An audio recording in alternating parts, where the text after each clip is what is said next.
On Galloway Township for today's contest between the Braves of Absegami and the playoff-bound Red Motion City. I'm John Glassy, and with me this week, instead of the coach, is the namesake of the show, Betson Connection, Chuck Betson. Chuck, Absegami has their hands full today facing the team from this area that is leading the charge into the state playoffs. Yes, they do, but this is a fine Absegami squad coached by John Murray, and of course, John Glassy. Ocean City comes in 7-0 with a victory today.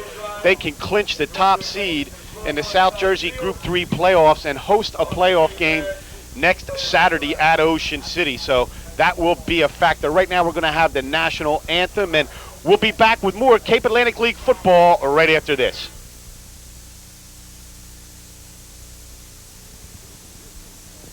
After the game, if you're looking to score big with your taste buds, the Gourmet Italian Cuisine and Pizzeria is the place for you. Whether you're looking for subs, pizza, or a gourmet dining experience, Gourmet Italian Cuisine has both in its game plan. Check out their daily lunch and dinner specials. Sunday through Thursday from 3 to 5, they have early bird specials starting at just $5.95. Gourmet Italian Cuisine and Pizzeria is just a first down away from the Betson Connection at Pitney and Jimmy Leeds Roads in Absecon. Call 652-1398 for pickup and delivery.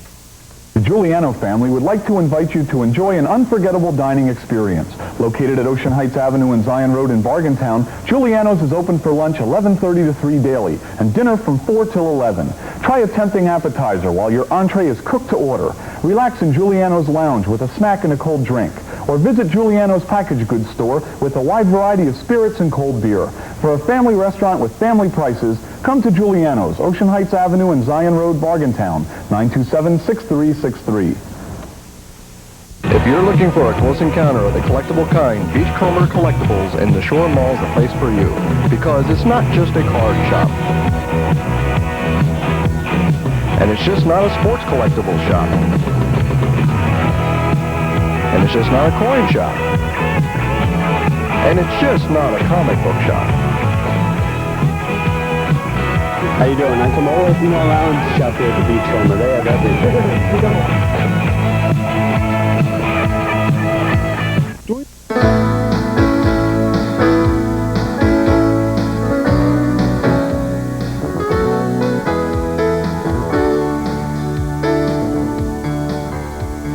Big cities, small towns, wherever you live, wherever you go, the same kinds of problems, the same way to get some real help. The Boys Town National Hotline, someone who cares and knows what to do. Wherever you are, whatever your trouble, if you're a kid or a parent, call anytime, toll free, 1-800-448-3000. There's help at the end of the line.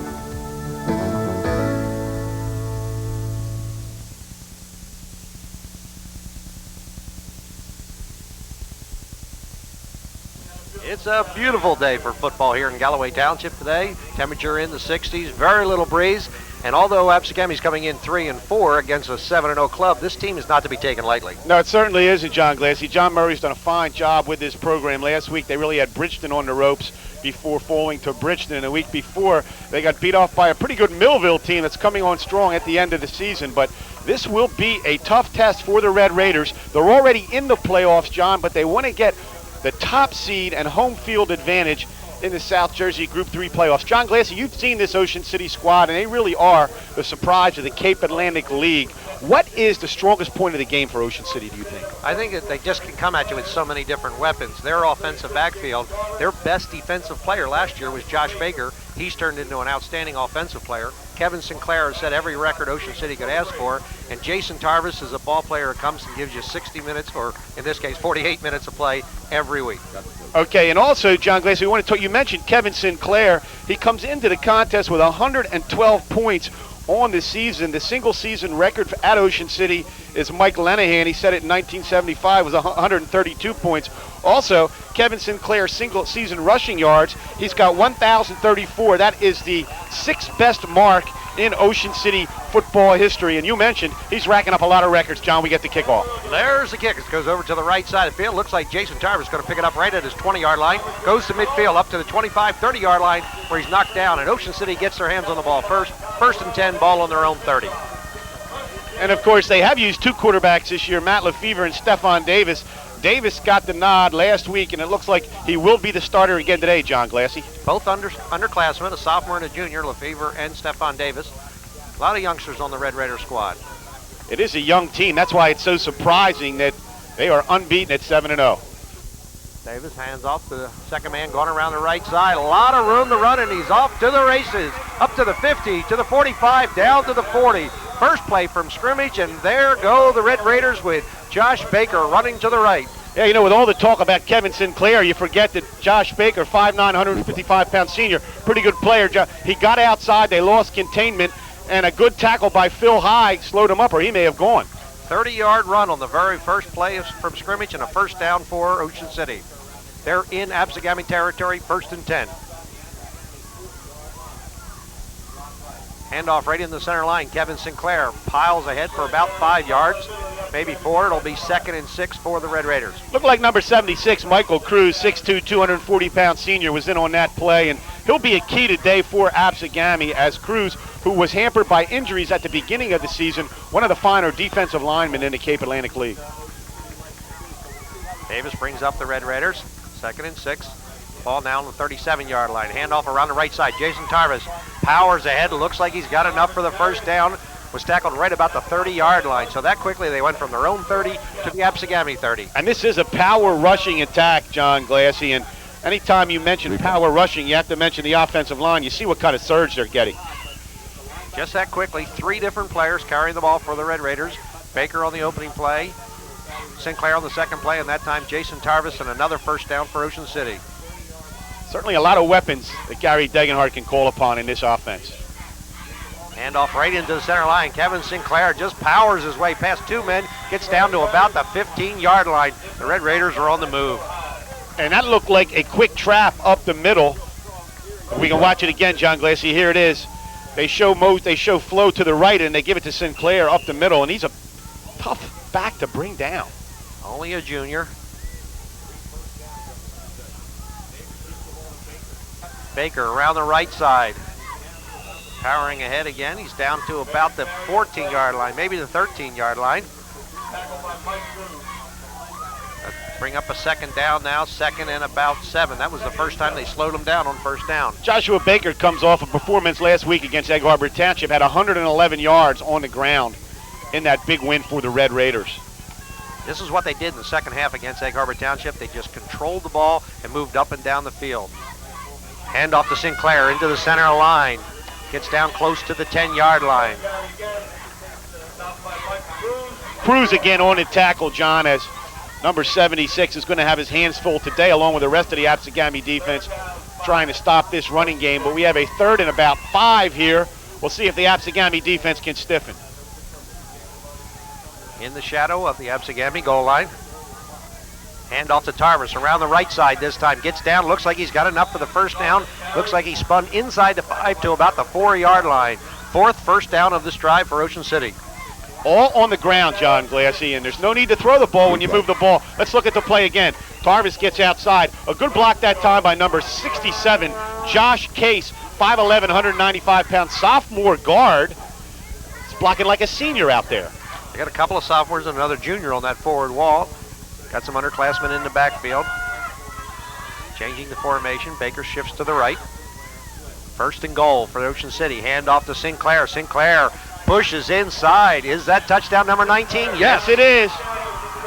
Touchdown, Kevin Sinclair. That is his 19th touchdown of the year.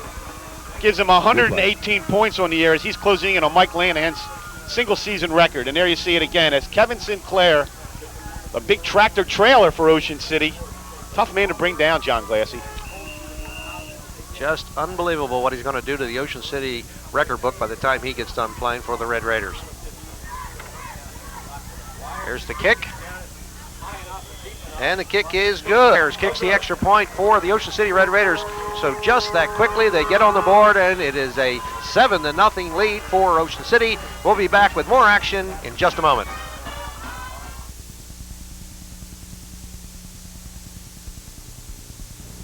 You'll score a touchdown every time you visit Galloway True Value and Crafts, the area's newest hardware store located at 322 South Pitney Road in Galloway Township.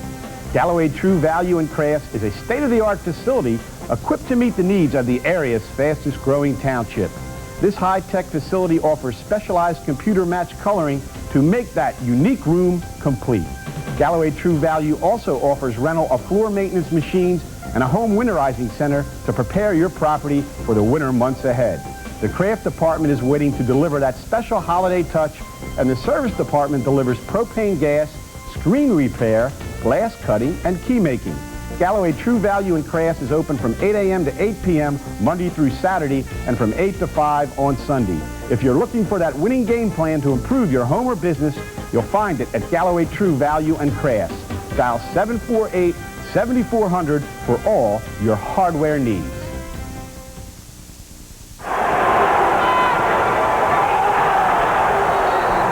It will be big-time college basketball on the boardwalk on January 7th when LaSalle takes on the University of Massachusetts at the Atlantic City Convention Center in a clash sponsored by the Casino Association of New Jersey. The game will be a homecoming for UMass All-American Lewis Rowe, a 6'8" power forward from Atlantic City High School who is a legitimate NCAA Player of the Year candidate. LaSalle features 6'9" Romaine Haywood, another former Atlantic City High School star. Is Lewis Rowe an NBA lottery pick? Can LaSalle and its coach Speedy Morris find a way to slow down UMass and its City Slicker coach John Calipari, a team with national championship hope? Call it the Battle of the Atlantic City High School Stars.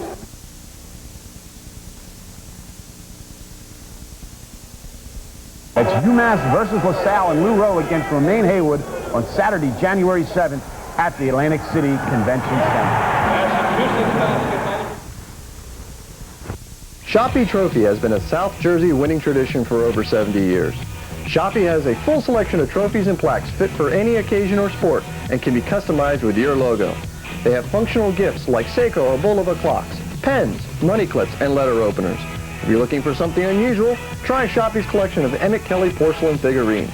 So if you're looking for a gift for a coach, player, teacher, or student, award yourself and go to Shoppy Trophy, the official award maker for Miss America. 1031 Shore Road, Linwood, 653-1684.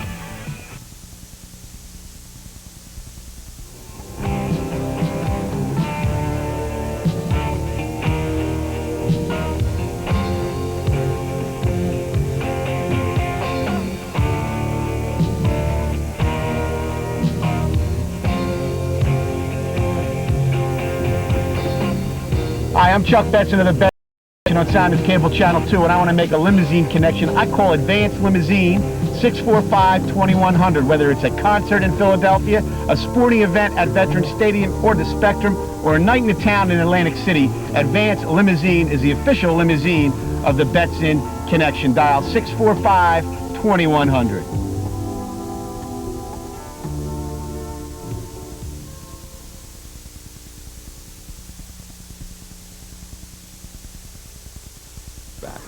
Two different officials signified the extra point differently, and the man who counts said no good, so the score remains 6-0 Ocean City. And Absegami will get its first opportunity to go on the offense. Impressive opening drive by the Red Raiders, all on the ground, and you can see that it's tough to key on one back when you play against Ocean City with Sinclair, Jason Tarvis, and Josh Baker. A lot of buttons to push. John Glassy. Number 71, James Wires, will be kicking off for Ocean City.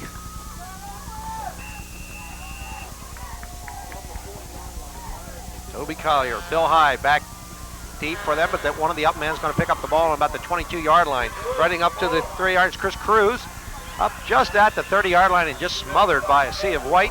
And it'll be 1st and 10 for Absegami on their own 31-yard line. Now looking at the Absegami offense, one of their better running backs will not play today. Damon Martin is out with an injury, and that'll hurt the Braves as he is a strong runner. Players to watch, John Glassy, are Phil High and Toby Collier. Phil High had a terrific game earlier in the year against Holy Spirit right here in beautiful downtown Galloway Township. Tough to get to the park today with all the construction. There's a handoff into the center line. carrying the ball again. Once again, it's number 37, Chris Cruz, for the Absegami Braves. Gain of about 6 on the play, 2nd and 4. Ball now on the 41-yard line. Positive yardage that time. This is a good Absegami running game. Like Gary Degenhart, John Murray has a couple buttons he can push, although he'll be hurt by not having Damon Martin available today. Injuries have hurt this team. One of their better all-around players, Joe Brady, was lost for the season. So it's the time of year when injuries start to become a factor, John Glass. Marshall calls the signals, pitches, goes off the left side. Once again, it's Cruz. Up to about the 45-yard line. Looks like he's got enough for a first down for Absegami. Chris Cruz, 5'9", 155 pounds. He is a senior.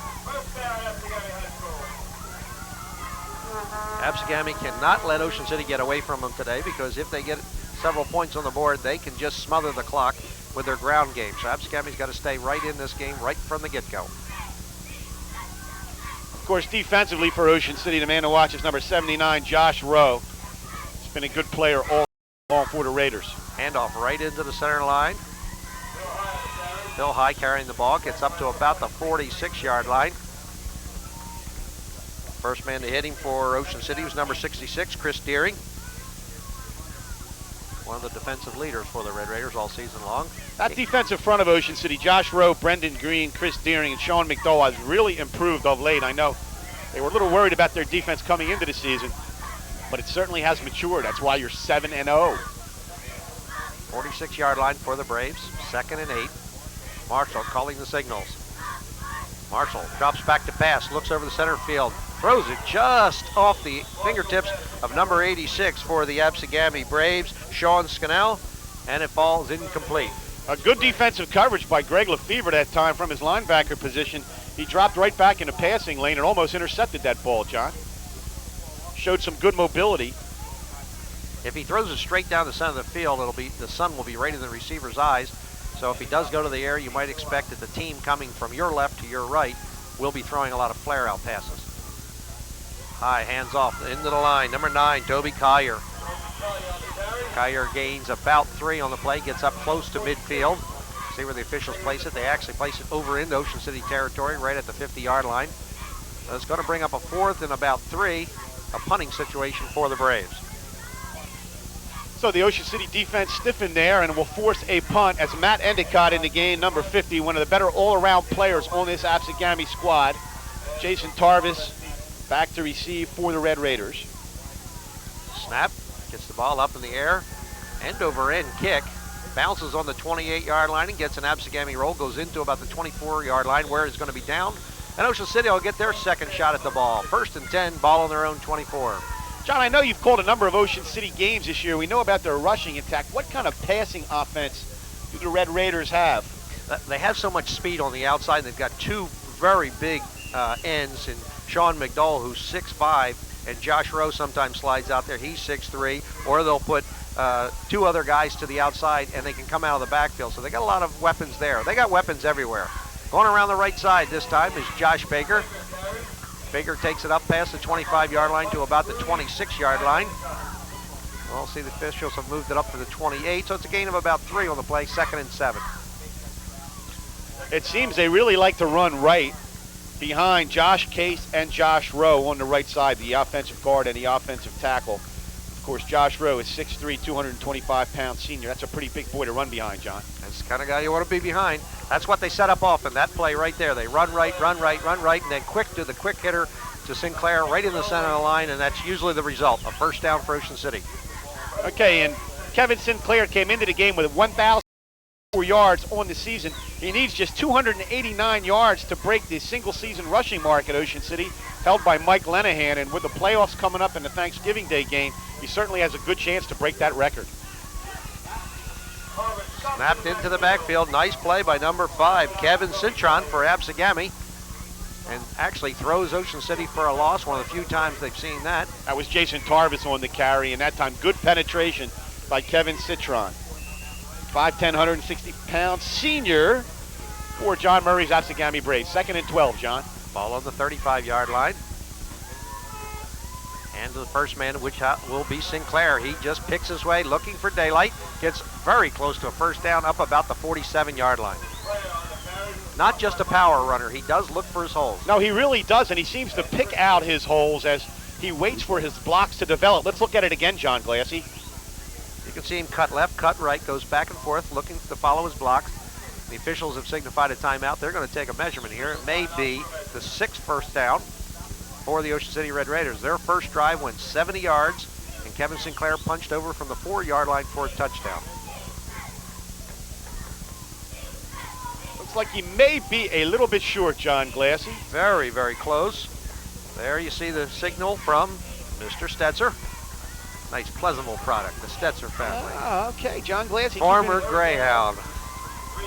Speaking of the Greyhounds, congratulations to that program. 6-3, the most wins they've had since 1984. Coach Scott really did a fine job bringing that program back, John Glassy. In the last 10 years, from a top-rated club to a few years ago, they were abandoning the program in the middle of the season. Now they're back to a winning season. Super turnaround program for the Pleasantville Greyhounds. It'll be a 3rd and short situation here for the Red Raiders. Of course, when you have 3 backs like Tarvis, Sinclair, and Baker, it's just a matter of which one you want to give it to, John. Who do you give it to? Absegami got everybody up tight on a quarterback keeper. No question about it. Stephon Davis punches ahead to about the 49-yard line. It's another first down for Ocean City. And again, all on the ground. They have not had to go to the air at all. Big turnaround in the offense this year for Ocean City. Last year they scored 111 points. This year, with 2 games to go, they have 204 points already. They really are an offensive machine. There's a handoff coming this way as Jason Tarvis. He cuts back, comes around, and then cuts back in the center field and gets down to the 45-yard line. A gain of about 6. Going to bring up 2nd and 4. They're just grinding it out. You can see on the replay, he cut to the left and then came right back into the traffic and got another 3 yards. Methodical ground game for Ocean City. They control the ball and they eat up the clock. Handoff right in the center line. Kevin Sinclair, he's looking for room to run, gets the first down. They've rattled off 7 first downs now. We're still in the first period. 7 first downs for the Red Raiders already in the first period. Here it is, John Glassy, as we watch Kevin Sinclair and his ability to, once he gets through the hole, to run to daylight. Like you said, Chuck, which button do you push? You've got so many of them behind A lot you. of buttons for Gary Degenhardt, who learned his football at Frankfort High School under the legendary Al Angelo. Josh Baker is strung out by the defense by Absegami, finally brought down by number 20, Phil High, and a loss on the play, 2nd time today. Phil High came up to make that tackle, and Absegami's really going to have to stack the line against this offensive rushing assault by Ocean City. I wouldn't be surprised, John, if they go to an 8-man front. Ball's now on the 38-yard line, 2nd and 2. Davis calls the signals, hands the first man, which is Sinclair. Sinclair stutter steps, finds enough to get the first down, gets down to about the 32-yard line. Patient runner. He is a patient runner, and he's deceptively quick. He doesn't look like, because of his size, he would be that quick, John Glassy, but he certainly is. Makes you wonder what he's going to be like in the next 2 years. We got a 3rd and 7. Now, this is a passing situation. We'll see if Coach Gary Degenhardt opts to throw the first pass of the game for Ocean City. Handoff to Jason Tarvis around the right side.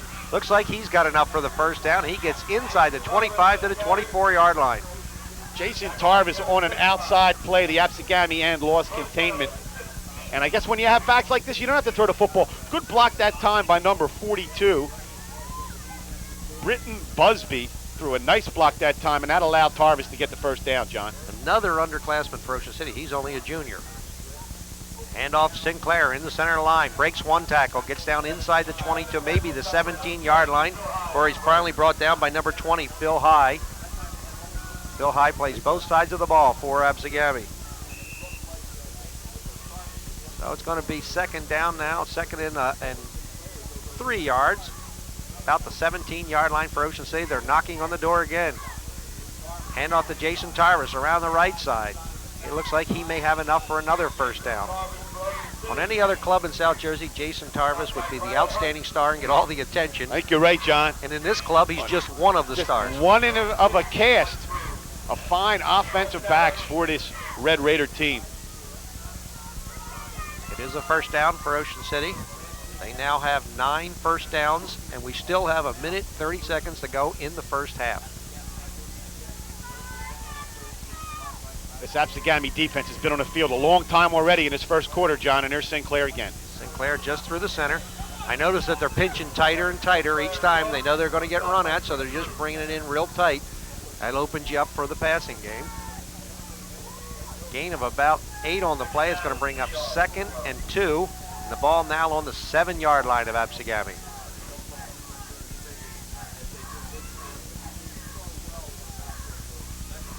Davis calling the signals. Around the right side. Touchdown, Josh Touchdown, Baker. Ocean City, Josh Baker. Ran the belly series that time, John Glass. He stuck it in Sinclair's belly, took it out, and pitched it out to Josh Baker for the touchdown, if we can look at it again. Good play fake that time by the quarterback, Stephon Davis. Sort of froze the Absegami defense, and that allowed Josh Baker to take it in. So they have a 4-yard TD and a 7-yard TD, and everything's been on the ground. Now you know why Ocean City is 7-0. I'll probably go for 2 here after we missed the extra point the first time, John Glassy, and we'll see what kind of 2-point offense they show on the goal line here. Jason Tarvis around the right side. Tarvis goes in, standing up, and it is 2 points this time. There's no question about this extra point. It's 14-0. So with Ocean City getting on the board the second time, we're going to take a break with the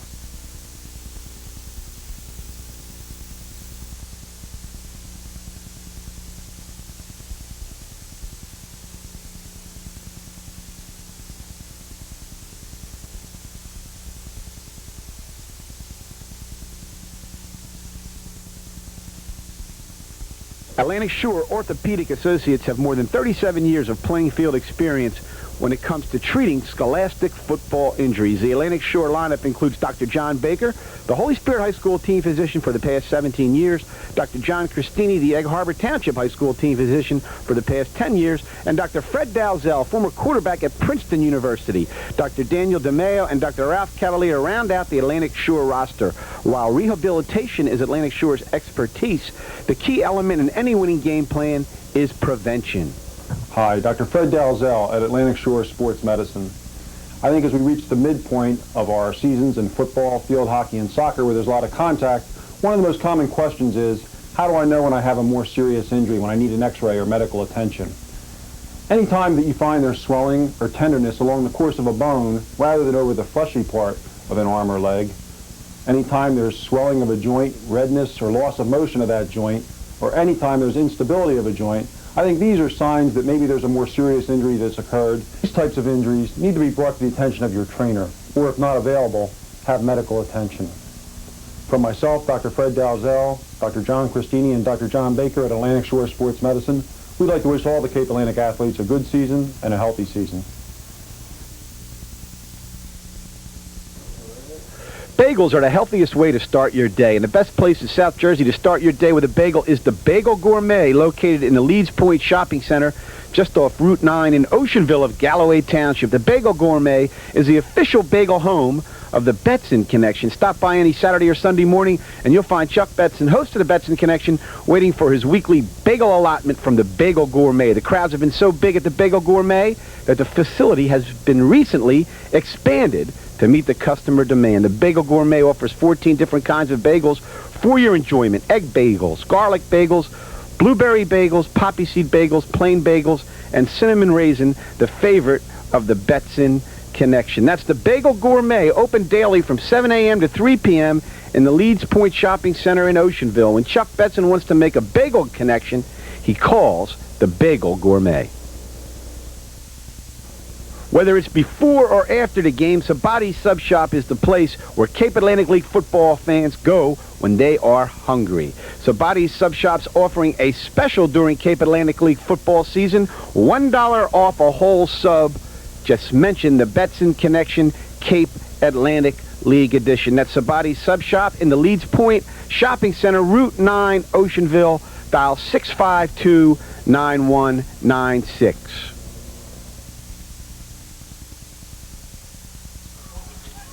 Well, this is getting to be a familiar scene. We've got 3 kickoffs already in the first quarter.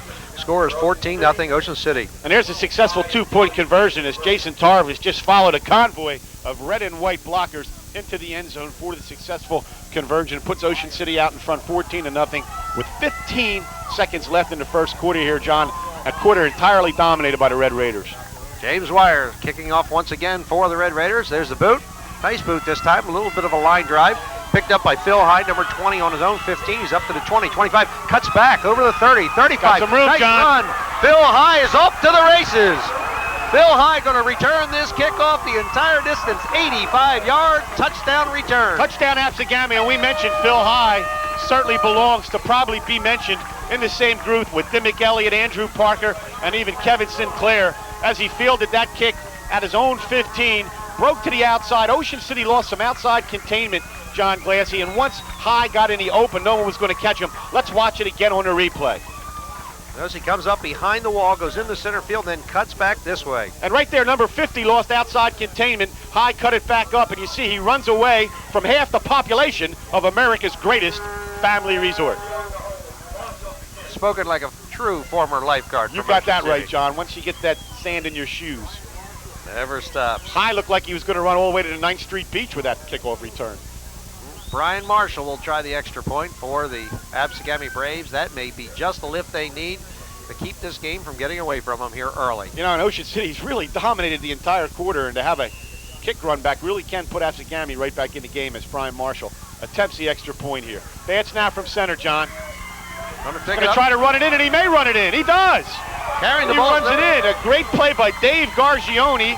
He fumbled the snap from center, got it back, rolled to the right, and successfully converted on the 2-point play. So if John Murray doesn't have that play in his playbook, maybe you ought to diagram it, John Glassy. The snap was a little low. Gargione shows good field awareness, picks it up and runs it into the end zone. Well, that's the way they end the first period. When you were having trouble all along, you break one, go 85 yards for TD, have a bad snap, and also turn that into 2 points. We'll keep it right here as we just broke it with Ocean City ahead 14-8, and momentum could have changed a little bit there as Absegami was totally dominated by this fine Red Raider rushing attack, but Phil High showed his explosiveness, took that kick back 85 yards, and we'll see if that gives the Braves a lift here, John Glassy, as you see some of the crowd on hand here in Galloway Township. John, we've really been fortunate this year. The weatherman has cooperated, particularly you and Coach Lou Paluti. You've had a perfect day every game you called. I think Mother Nature's trying to make up for that rotten January, February, March we had last year with all the ice storms. This has been a marvelous, marvelous fall. I was on the West Coast this whole week, and the weather there is not as nice as it is here. John Glassy hanging out in L.A. He's big out there. There's the whistle. There's the kick. Josh Baker looks like he's going to field it. Gets past him. Sinclair picks it up on his own 18. Runs up right through the center of the field. Gets up past the 35 to about the 37. Ocean City will get it for the third time today. And the first 2 times they went the distance for the score. They certainly have, John Glassy, and they have not thrown a pass yet in the football game. And we'll see if the Absegami defense begins to adjust and starts to put maybe 6 or even an 8-man front to try to dare Ocean City to throw the football. Ocean City's had the ball 2 times, and they already have 146 yards in offense. On the ground, John Glassy coming up with that stat. Going around on a keeper. Stephon Davis keeps it, goes to the left side, has plenty of room to run, and is finally pushed out in Absegami territory. A new wrinkle, and it goes for big yards. And what a tremendous play fake to Kevin Sinclair. I thought he had the football if we can look at it again. Again, John, the fake makes this play. Everybody thought Sinclair there. Stephon Davis going around the left side, carrying the ball in the proper hand, and he finally gets knocked out at the 49-yard line. But another first down for Ocean City. And they are really racking it up on the ground in this first quarter, John, in this first half, pardon me, as we are now into the second quarter. Sinclair going right through the center. Just a dominating run right through the center. Goes towards the left side and gets enough for another first down. That's going to make 11 first downs already in this game. 11 first downs for the Red Raiders, and I'll tell you what, you better wrap up Sinclair. Let's watch it again. You cannot arm tackle this young man. You must put a shoulder pad and a helmet on him, John. He'll run right out of an arm tackle. 5'9", 185 pounds, only a sophomore. And because of the way the Red Raiders have been rushing the football, the Absegami Braves have taken a timeout here, John Glassy. All right, with that, we're going to take a timeout. For a word from our sponsors, you stay with us. After the game, if you're looking to score big with your taste buds, the Gourmet Italian Cuisine and Pizzeria is the place for you. Whether you're looking for subs, pizza, or a gourmet dining experience, Gourmet Italian Cuisine has both in its game plan. Check out their daily lunch and dinner specials. Sunday through Thursday from 3 to 5, they have early bird specials starting at just $5.95. Gourmet Italian Cuisine and Pizzeria is just a first down away from the Betson Connection at Pitney and Jimmy Leeds Roads in Absegami. Call 652-1398 for pickup and delivery. The Giuliano family would like to invite you to enjoy an unforgettable dining experience. Located at Ocean Heights Avenue and Zion Road in Bargaintown, Giuliano's is open for lunch 11:30 to 3 daily and dinner from 4 till 11. Try a tempting appetizer while your entree is cooked to order. Relax in Giuliano's lounge with a snack and a cold drink. Or visit Giuliano's packaged goods store with a wide variety of spirits and cold beer. For a family restaurant with family prices, come to Giuliano's, Ocean Heights Avenue and Zion Road, Bargaintown, 927-6363. If you're looking for a close encounter of the collectible kind, Beachcomber Collectibles in the Shore Mall is the place for you. Because it's not just a card shop. And it's just not a sports collectibles shop. And it's just not a coin shop. And it's just not a comic book shop. How you doing? I come all the way from the lounge shop here at the Beachcomber. They have everything.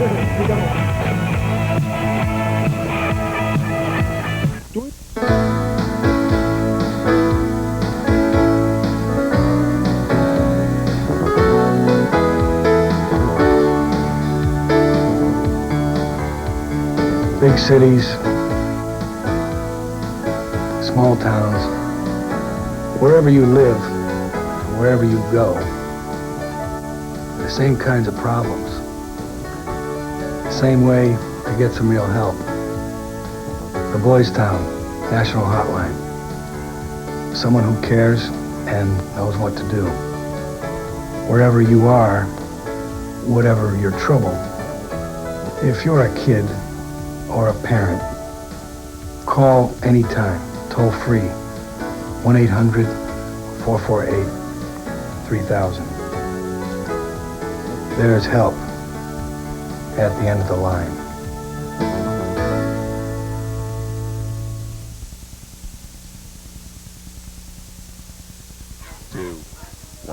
You're up. John Murray coming into this season a 12-7 record. He was 6-. They were the division co-champions, and in this game last year they beat Ocean City 35-20. But he's got his work cut out for him today. And there you see Coach Murray trying to come up with a way to stop this powerful offensive ground assault of the Red Raiders. The infantry is out today for Ocean City. Sinclair, Tarvis, Baker, and we've even seen Stefan Davis keep the football. A lot of problems for your defensive front when you have that many weapons. Ball on the 35-yard line. 1st and 10 for Ocean City. They're in Absegami territory once again. And there's the big boy, John. Sinclair's off to the races. 35 yards. Touchdown number 20. Touchdown, Kevin Sinclair. That now gives him 124 points on the season. He's closing in on the record held by Mike Lenahan, 132 points. And that time, there was nobody there, John Glassy, to stop Sinclair. Great call by the Red Raiders. A little bit of high stepping going into the end zone. But when you've done it 20 times in a year, I guess you have to have some flair. And we'll see what Coach Degenhardt opts to do here. He's probably going to go for 2, leading 20-8. As Stefan Davis comes out over the ball. John? Stefan Davis hands it off to Josh Baker around the right side. He falls right at the goal line, and it is good. Officials have signified it as good, so it'll be 2 more points. So it's 22-8 Ocean City, and they just keep on rolling. Receiving the ball at their own 30, their own 24, their own 37, and each time they've done the exact same thing, gone down the field and scored. I'll tell you what, I have not seen Ocean City in person this year, and I am, of course, impressed by Sinclair. But John Glassy, this offensive line the Red Raiders have, let's run it down. Nick Bailey, the split end, Dennis Singleton, left tackle, left guard Mark Toscano, center Sean Garvey, the right guard Josh Case, and the right tackle Joshua Rowe, and the tight end Sean McGee. There's a lot of beef up front, and they certainly know how to block for those running plays. And there you see the fine crowd that's traveled over here from America's Greatest Family Resort as their team is 7-0. Good crowd here to support the Red Raiders today as they play the Absegami Braves. They had to be a little worried coming over because the typical entrance into Absegami was blocked off by road construction, and it was a little difficult to find their way in. It was like, this is the only way we can beat Ocean City. Don't let them get to the field. I think John Murray liked to bring some of that road construction and put it up on his defense, as this Red Raider rushing attack has really been impressive, John. There's Wire's kick. It's going to be fielded right at the 18-yard line. We have a flag. We have a flag on the play. We may have it. That's got to be a dead ball call. But it's coming in. Today's officials are George Setzer, Harry Weber, Lou Giacopello, Bob May, Harry Cantel, and up here in the booth with us, the infamous Joe Stout. They'll take the ball back 5 yards for Ocean City. Wires will have to kick it off again. Still back deep will be number 9, Toby Collier, and number 20, Phil High. Who already has an 85-yard return, and we'll probably see Ocean City kick it away from Phil High this time. Collier's a junior, High's a senior.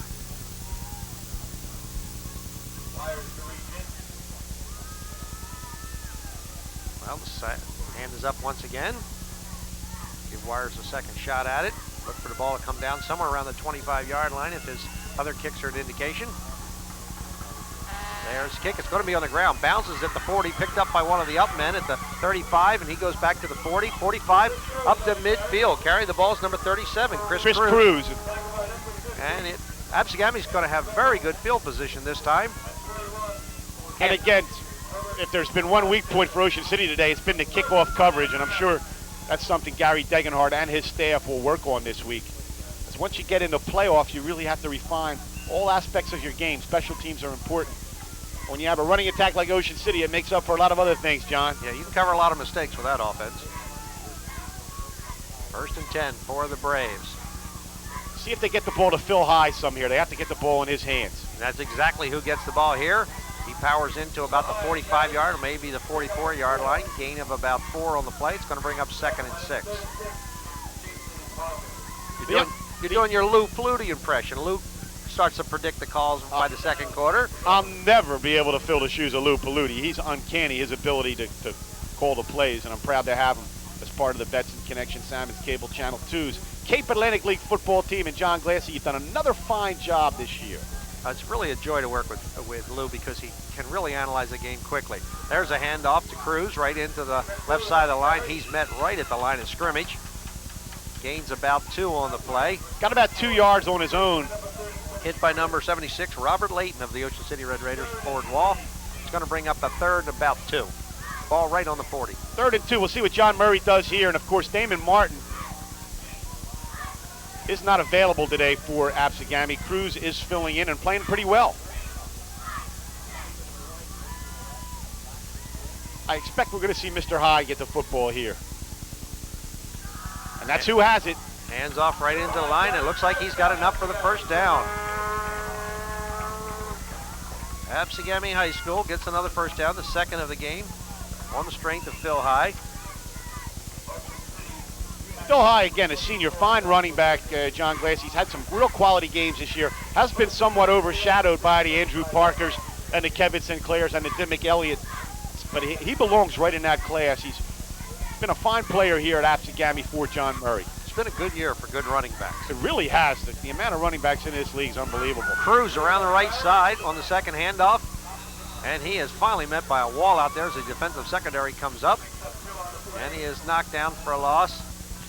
Number 42, Britton Busby, the linebacker for Ocean City, was in the backfield almost simultaneously with the handoff, and Cruz did a good job running away from him. That second hit you just saw on the replay was the offensive guy who I said to him plays both sides of the game every week, Jason Tarvis. What a lick he just put on him. And really, if you're looking for an MVP of this Ocean City team, you're going to mention Sinclair, but you might have to mention Jason Tarvis too. There's the pitch on the Cruz, cuts inside the contained man, but he is met by Josh Baker on this side. So if you want to know where those offensive stars after Ocean City gives up the ball, look on the defense, because Josh Baker made that tackle, and the one before that, Jason Tarvis assisted. Yeah, Josh Baker really has been responsible for some big defensive plays this year for the Red Raiders. I know in a game you had against Mainland, he stopped a 2-point conversion, John, that would have given Mainland a victory over the Red Raiders. He's been an outstanding defensive player. He made the All-Cape Atlantic team last year, and Coach Gary Dagenhart said he may have been the best defensive player they had. He was in on virtually every defensive play all season long. And we stop action here so Josh Baker can get his helmet back on. Got to play, I don't care how good he is, he has to have his helmet on, John. Last week in the EHT game, Josh Baker had 2 tight TDs and 111 yards rushing. Fake to the first man, hands off the second man. Toby Kyler jumps right over the block. Nice second effort by Toby Collier. Good play there by Absegami, inside reverse. They showed motion one way, and they came back a little misdirection, as Lou Paludi likes to talk about. There it is, the misdirection offense. Toby Collier has enough for the first down, so Absegami trailing 22-8 has a drive going here, John Glassy. Yep, they're down inside the 25-yard line, just inside the 25-yard line, 1st and 10. This all started on Ocean City's 47-yard line after a nice kickoff return. There's a handoff right into the center line. Cruz again. Cruz caught this one. Cruz gets about 5 yards. Good positive yardage on first down. Very important down, John. You have to get positive yardage on first down in order for your offense to function properly, particularly this offense that John Murray runs. And Brian Marshall, his young quarterback's had a pretty good season. Started off a little shaky, but he's come on now for the Braves, and I would not be surprised if we see Mr. Marshall put it up here. His favorite target's been David Gargione, the senior split end, 5'11", 165 pounds. Although this time Kevin Citron is in. Coming around the left side, markers on the play. And Marshall decides to keep the ball, but the marker is coming from the far side of the field, so we'll have to see where the alignment was. I believe we may have an illegal motion penalty on Absegami, as someone may have moved as the officials huddle here. That was a good play. Marshall on a keeper, ran it to the weak side and got positive yardage. That's exactly the call made by Chuck Lou Paludi Betson. And it's going to go against the Absegami Braves. It looked like Marshall gained about 4 on the play. Would have brought up a 3rd and about 2, but instead it's all going to be for naught as referee Stetzer shows us that the ball is going to be moved back to about the 25-yard line. And of course, Ocean City playing today for the top seed in South Jersey Group 3. It is with Bridgeton losing last night. Ocean City will be a 4-man field, and they can host a game next week at Ocean City if they win here today. So a lot at stake for the Red Raiders here today, even though they're already in. John, you know they want to have that game right at 6th Street and the beach. One more game after today. It's Thanksgiving Day game against Middle Township. Marshall calls the signals on the bootleg, rolls to the right, looks downfield. Looking for Gargione, throws it in the middle of traffic. Triple covered, and it goes right through his hands as he's hit at the same time, and it falls incomplete. Sean Skinnell, number 86, the tight end, seemed to be pretty well covered. Let's look at it again, John. And Marshall on a bootleg right, threw it back across the grain into the middle, and Ocean City had 3 defenders there. Ryan Monroe, number 1, was all alone in the end zone. Marshall had seen him. It would have been 6 more points for the Braves. Kept this game very close.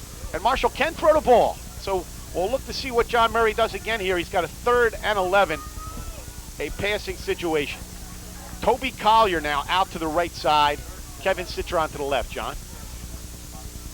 Marshall called the signals. Straight back, looking for the quick. Hands off instead to High. High around the right side, under pressure. Nowhere to run. Nothing but red and white on him, and he's going to be thrown for a loss. All right, that time, that play was made by number 42, Britton Busby. He never lost his containment, if we can look at it again on the outside. Watch number 42 turn this play in, John Glassy.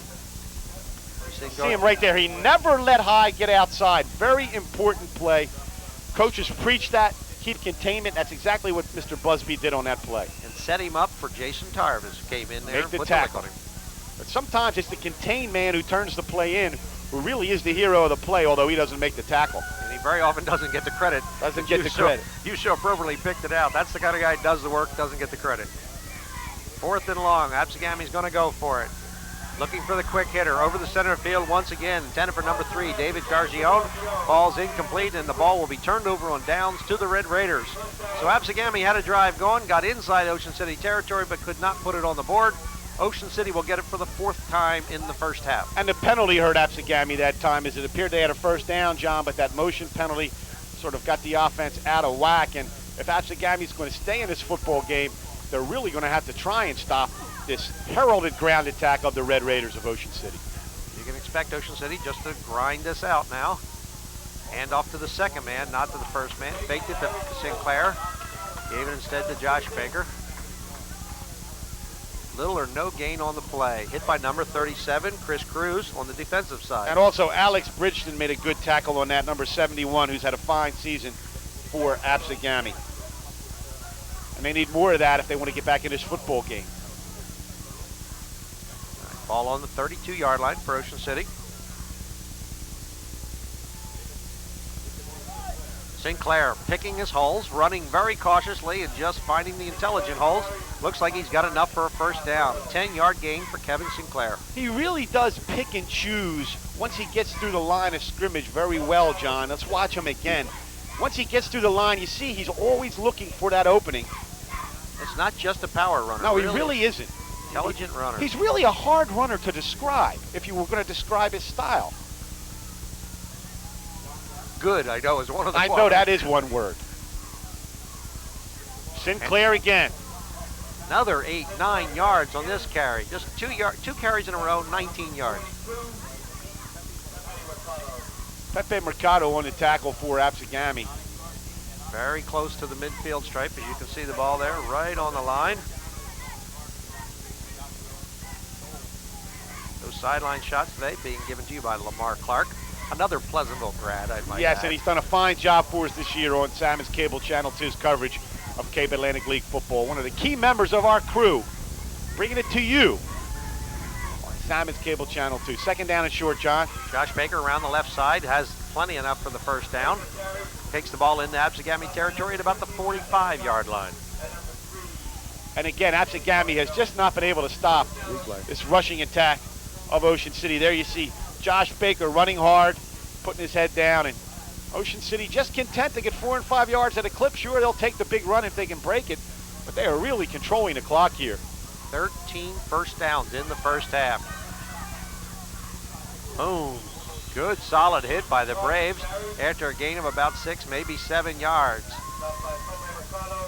That was Jason Tarvis, the hitman for the Red Raiders. And I'll bet he enjoyed being hit like that. He looks like the kind of kid that loves the contact, John Glassy. He likes it. He's the kind of guy who goes to demolition derbies. I can guarantee that. Second and 4. Ball on the 39-yard line. Hand off right into the center line. Kevin Sinclair's got the first down. How many first downs is that, John Glassy? That's 14. 14 first downs in the first half for Ocean City. The odd thing about that, you know who carried the ball in the line then? That was Josh Baker carrying the ball. Something very unusual for Ocean City. They put Baker in the line. I think that's one of the reasons why they popped through so well. I mean, I was surprised. I thought it was Sinclair. What a nice run. Stephon Davis, first pass of the day. Throwing the ball and overthrowing, intended for number 16 it went out to. It looked like it was first for Tarvis, but instead it's Andrew Salerno, and it falls incomplete, overthrown for the receiver. And that was the first passing attempt of the contest for the Red Raiders. And John, I know they have a good rushing attack, but if they're going to win in the playoffs, I think you're going to have to see a little passing here and there. We'll see what Gary Degenhart does in the weeks ahead. There's big number 76, Mike Cruz. He's got his hands full today dealing with that fine offensive line of the Red Raiders. There's Josh Baker again, John. Once again into the center line. Cuts his way through inside the 30 to the 29-yard line. It's going to bring up third and about 6. And you're right, John. Now they're using Baker where Sinclair played. They have a lot of interchangeable parts on this offense. They can just plug kids in, and it still continues to function. They put Busby Britton in the backfield a couple of plays, but this is Jason Tarvis carrying the ball. He's inside the 25-yard line to the 24-yard line, just shy of the first down, I believe, when the officials marked the ball. Bring up a 4th and short. Tackled on the play by number 42, Pepe Mercado, a 6-foot, 160-pound junior for the Braves. And Kevin Sinclair, not even in a football game here on this drive, is Gary Degenhart opting to rest him. Joshua Baker and Jason Tarvis behind Stephon Davis. 4th and a yard. They're going for it. Hand off to Josh Baker, and he powers forward. Josh Baker now a power running back. Exactly. And it's very close to the first down. They already have 14. This could be number 15, John Glassy. It appears from here that they do have the first down. George Stetzer, being the good official that he is going to be exact about it. Timeout for a measurement here. John, when you saw this club early in the year against Mainland in the opener, did you think it had the potential to be undefeated? No. In their first game, they just eked out a 22-21 win against Mainland. And the second week, they went 22-15 against a very good Atlantic City team. It looked like they had a squad that was going to be in every game, be very competitive, but I didn't think that they were going to win every game.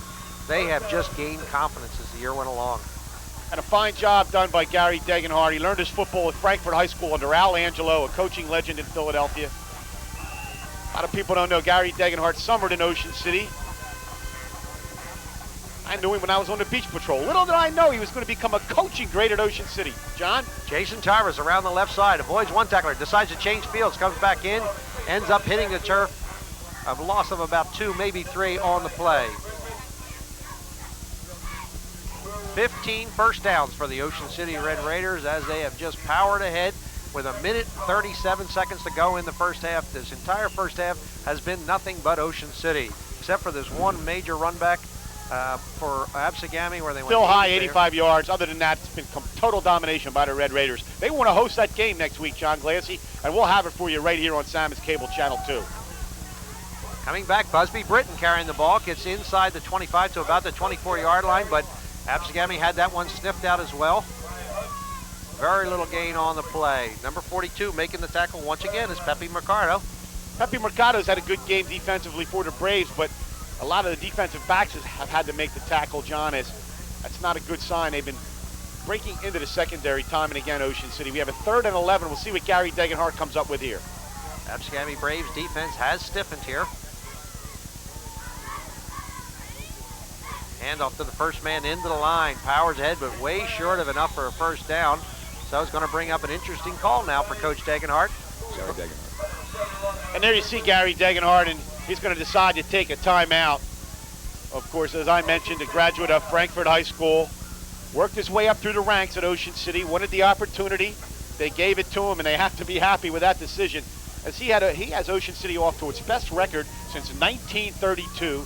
They are 7-0 and in position to host a playoff game next week in Ocean City, as they came into the game as the top-ranked team in the South Jersey Group 3 power ratings. And of course, last week they had the big showdown with Egg Harbor Township and trailed at halftime 8-6, John, but then came back and dominated the game in the second half. And the interesting thing, as you pointed out, there are a lot of young players on this squad. Of course, the offensive line's anchored by Sean McDowell. He's a senior. The tackle, Josh Rowe, is a senior. But Stephon Davis, the quarterback, a junior. Kevin Sinclair, a sophomore. Josh Case, the offensive guard, is a sophomore. Mark Toscano's a junior. Dennis Singleton is a sophomore. So really, on that offensive line, they're only going to lose 2 starters from an offensive line that's allowed Kevin Sinclair and Jason Tarvis and Josh Baker to run with the wind. And of all their offensive weapons, the only one that walks away is Josh Baker. So they'll be loaded again next year at Ocean City. They'll be the team to beat, that's sure. Coming back to pass, Stephon Davis throws it over the center field. Very well covered, but he still terrific makes catch. the ball down on the turf. Incomplete. Oh, Dan Wagner made what looked to be a terrific catch. The referee ruled it incomplete. Let's try to look at it again if we can. We'll look at the replay, John Glassy. I thought he had the football. And the referee was right on top of it, so the ball must have popped out as he went to the turf, and he ruled it incomplete. Just popped out. Terrific effort by Dan Wagner. Fine throw by Stephon Davis. So for the first time today, Absegami's defense has kept them off the board and will give the ball back to the offense. The ball on the 20-yard line for Absegami. 25 seconds to go in the first half. Fast-moving half, but it's been all on the ground. Marshall calling the signals for the Braves. Hands it to give it up Toby to Collier. Collier cuts back. Nice misdirection play. Comes back against the grain and gets up to about the 28-yard line. And with that, the Absegami coaching staff calls timeout. They are not going to run out this clock without trying to think about what they can do, see if they can get some points on the board. I think in the second half, Absegami would like to get the ball more into the hands of Phil High. He showed you that what he can do with that 85-yard return. The problem has been, John Glassy, they haven't had the football. As Ocean City, time of possession, we don't have that stat, but I'd be willing to bet they have it for about 80% of the first half. Each team has had the ball 4 times in the first half, but it is clearly out of the first 16 minutes of this ball game, 12 to 13 minutes, Ocean City's had the ball. Ocean City's had the football, and that's what they want to do. They want to possess the football. They want to score. And then when you get it back, you don't have much time in which to operate. If Brian Marshall decides to go to the air here, he will have the receivers looking away from the sun, so they will have an opportunity to catch the ball if it's up in the air. In as much as Coach Murray decided to take this timeout, you might think that they're going to try some offensive, possibly the Hail Mary play. Well, you may see something here as he wants to try to get on the scoreboard before halftime. Again, you don't want to turn the ball over, although there are only 17 seconds left, not with the kind of offense that Ocean City has, but Josh Baker waits in midfield, and if you're going to get in the end zone, you're going to have to get past him. Clearly ready to throw the ball, but under some pressure. Was waiting for the receivers to break free. They never did. Clock continues to run. There's 7 seconds, 6 seconds ago. We'll see if Murray's going to let this one run out. No, they have decided to take a timeout. Absegami did take the timeout with 3 seconds ago. They're going to give it one more shot. That's one of the Sack brothers, Joshua Rowe, on that sack, and they had 3 quarterback sacks last week against EHT. Of course, the Sack brothers are Sean McDowell, Josh Rowe, and Chris Deering. And McDowell now has 6.5 sacks. Rowe, his 5th sack of the season that time as he dropped Brian Marshall. You know your club is getting some notoriety when you start to get those nicknames put to the club. The Sack brothers. That's right. In Minnesota, when they were doing well, they were the Purple People Eaters. You know, when the Los Angeles Rams were good, they were the Fearsome Foursome. Once you get that name recognition to you, then you know you've made it. Fast-moving first half. It was all on the ground. 3 seconds to go. It's been all Ocean City. I wouldn't be surprised if John Murray just runs out the clock here, although I've been wrong before. But 22-8, he's got to be happy he's only trailing by that much, considering the way Ocean City's dominated this first half.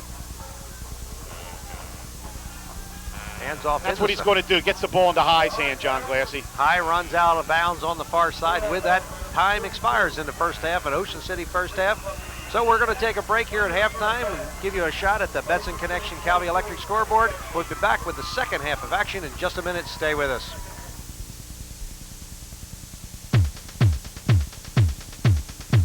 You got it! This is a journey into sound. Hey kids, what time is it? This is a journey into sound. Get fresher than this. Get fresher than this.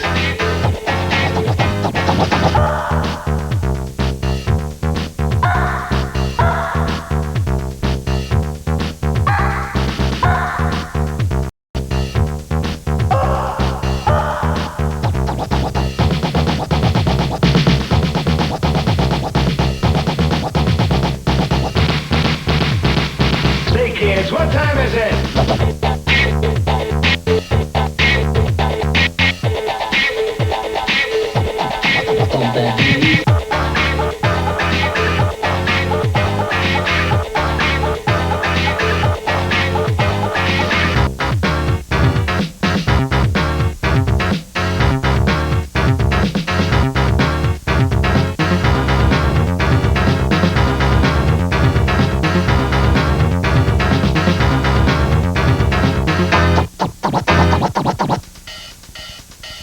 Say kids, what time is it?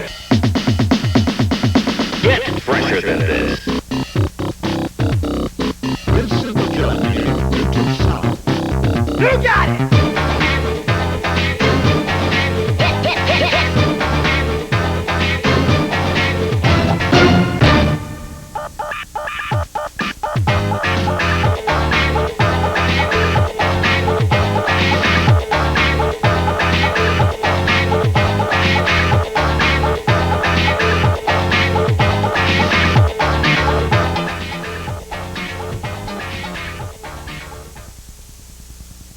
They're about to tee it up for the second half, 22-8. All Ocean City in the first half, 259 yards of offense in the first half alone, but they're going to have a different dimension in the second half. We'll get to that in a minute. Here's the whistle. There's the start of the second half.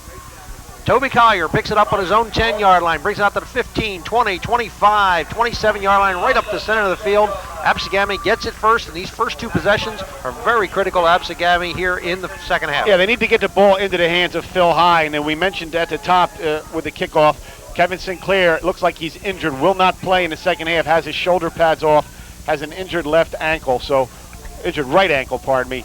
So the Red Raiders have a 22-8 lead. They'll have to operate in the second half without Mr. Kevin Sinclair. And look for Absegami to get the ball in Phil High's hands here. Although this time they're going to Cruz, John. Cruz goes around the right side, but nothing doing from the Red Raiders defense. He's slammed back by Jason Tarvis and Josh Baker. No gain on the play. But Busby Britton, I don't know which way to put that all the time, also in on that tackle. A gain of about 1.5 on the carry. It's 29-yard line for Absegami, second and about 8. And Tarvis and Josh Baker really contain well against the run. They come up from the secondary, and they're very good tacklers, very good one-on-one tacklers. Marshall drops straight back, looks into the center field, throws it out here to the flat. Intended for number 5. A lot of contact and a marker on the play. I think we're going to see offensive interference against Kevin Citron. He pushed off against Joshua Baker, and again, I would call that as offensive pass interference, but we'll await the word of the official. Wagner was the defender, and Kevin Citron was the offensive receiver, the intended receiver, and it's going to go against Ocean City. Well, so much for my call. I really thought Kevin Citron pushed off. We can see that play again. Let's look at it on the replay if our crew can bring it up. That happened right in front of us, and I am not an official, John Glassy, but we had a very good vantage point on that, and that looked like, let's watch it again. Let's see if Mr. Citron does not push off on the play. There it is. I thought it was pushing off, but I'm not the official. It could have been that the Ocean City player ran in his path. Very well could have been his progress, but there was clearly contact from Citron. But it's a first down for Absegami, and the ball's on the 44-yard line. A break for Absegami now as they get a first down on that call, and they trail 22-8. They did move the ball pretty well at the end of the first half, John Glassy, and we'll see if they use that misdirection again. Marshall's coming out throwing here. Quick hitter intended for Toby Collier, falls incomplete.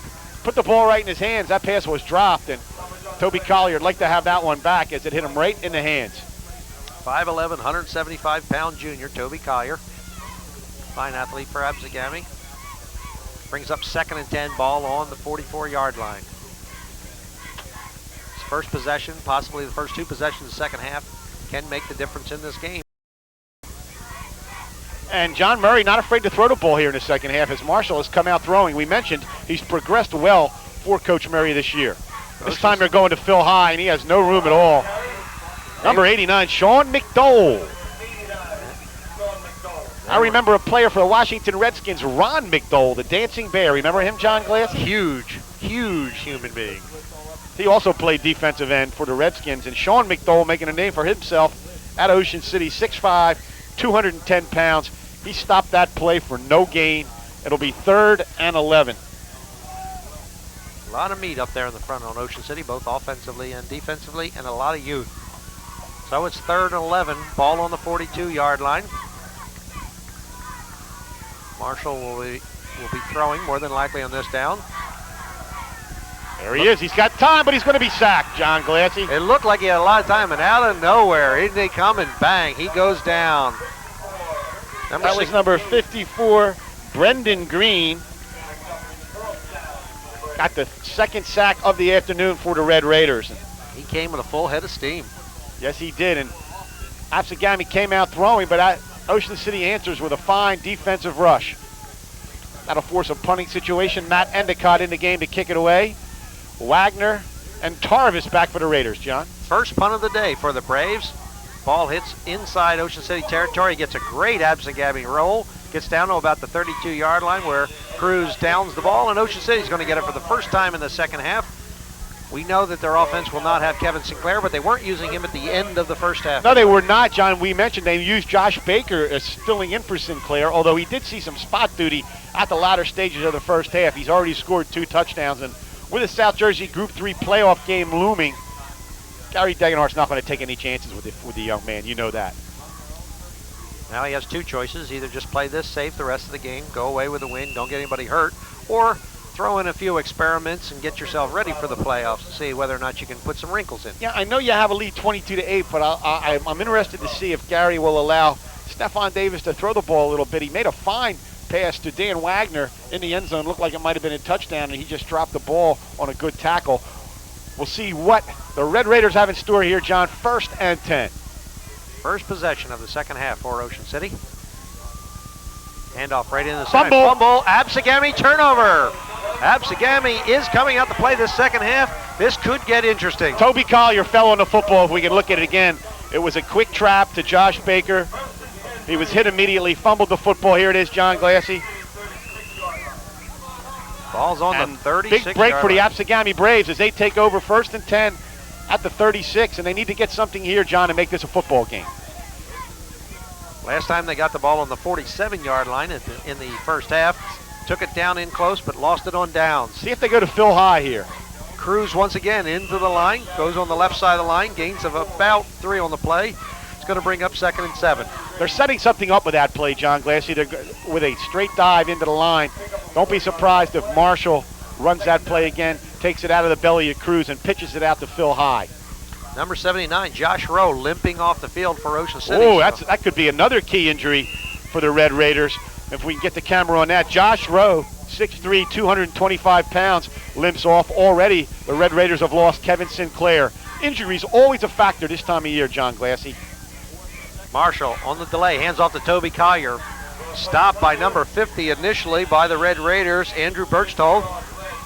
Punches back in, gets about a yard on the play, so it's going to bring up 3rd and about 5 for Absegami. Ball on the 32-yard line.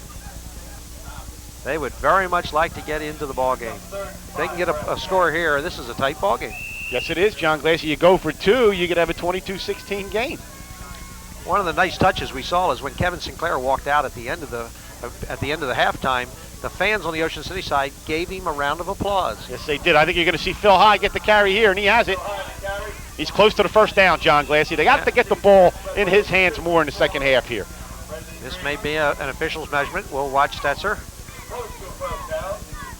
Going to rely on that keen eyesight of John Glassy. Stetzer John, does he have this one? I believe he does have it. Of course, we're at a little strange angle here to call. We're right where you see the camera position. Shots being given to you upstairs by Perry Mortalit. Down on the field by Lamar Clark. And Thomas G. Skull and Jack Hagan in the truck. What a great job they've done all year for us right here on Simon's Cable Channel 2 with the Bets and Connections coverage of high school football. And what great weather we've had, John Glassy. And you're right on the mark because he has it by the nose of the football, John. At the end of the season, they don't ask you how they went in. They just ask you, did they go in? The keen eyesight of John Glassy coming up big for the Bets and Connection on Simon's Cable Channel 2. First down of the second half for Absegami. We'll see if they get the ball into Phil High's hand again here on an outside option. He's going to get it up the middle.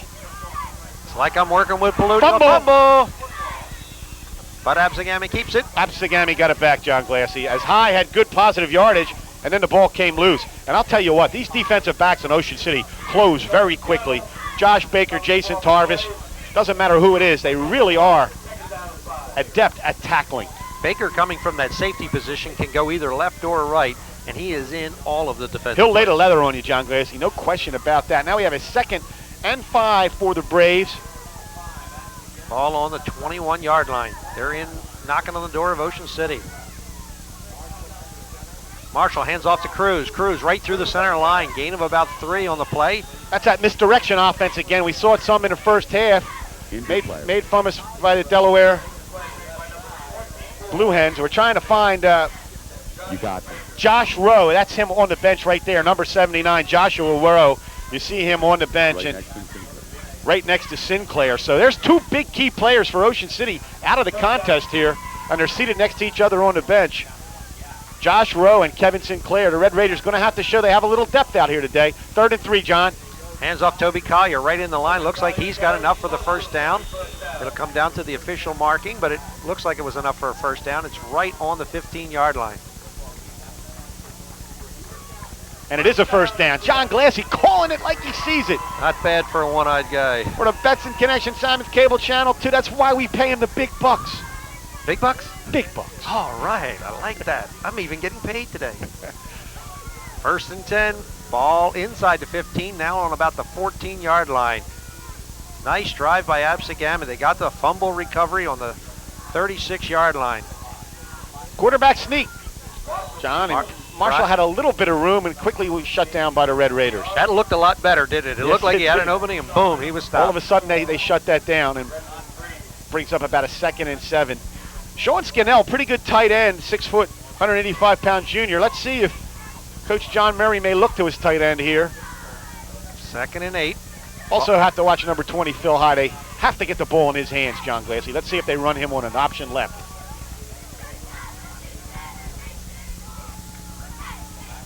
Long signal count. It's exactly what they're going to do. No, only this time it's Collier, and he's got a lot of men out in front of him. Cuts back, John. Looked like he was going to get shut down, but Collier comes back against the grain and ends up making something out of nothing. Gain of about 4, maybe 5 on the play. Injured Brave on the play. You can see Brian Marshall talking to it. That's Phil High down. Yeah, that's who I He thought led the way here, threw a good block. Phil High went in there, made a nice. I'll tell you what happened. He had a head-on collision with Joshua Baker, and something had to give that time as Phil High and Joshua Baker had a meeting at about the 15-yard line, and Mr. Baker may have gotten the better of it. Phil High is going to have to come out of the ball game. Phil High looks like he's limping a little bit as he comes to the sidelines. So it's going to bring up 3rd and a very short 2. Big play now for Absegami. This is a big 3rd down play for the Braves. Fumble. Marshall gets the ball, but it looks like he did not get any yardage, so it's going to bring up 4th. He might have even lost a yard. It's going to bring up 4th and 3. Maybe the ball game play here for the Big play here for Absegami, and with Phil High on the bench, John Murray's going to have to come up with something here. We'll see what he opts to do. That time they had number 31 in the game, Jarrell Lathan. He's 6 foot, 200-pound junior. He was in the ball game for Phil High. He'll remain in the game as High is being worked on the bench by the Absegami trainer. 4th, John Glassy, 4th and about 3. We'll see what they run. The ball on the 9-yard line of Ocean City. Handoff right into the line, dive. It is going to be close, but I don't think he got enough. Well, we'll trust John Glassy's. Toby Collier dove for it. We'll wait to see what the officials don't even measure it. Ball Not even close, John. Ball goes over on down through Ocean City. Big goal line stand by Ocean City. That was a pivotal play for the Absegami Braves. Ocean City's going to have to be conservative down on their own 9-yard line. There you see the crowd that's traveled over here today from Ocean City to watch the Red Raiders 7-0, unbeaten. Big story in America's Greatest Family Resort this year. There's a handoff coming around the left Jason side. Tarvis has some room. Breaks 2 tackles, John.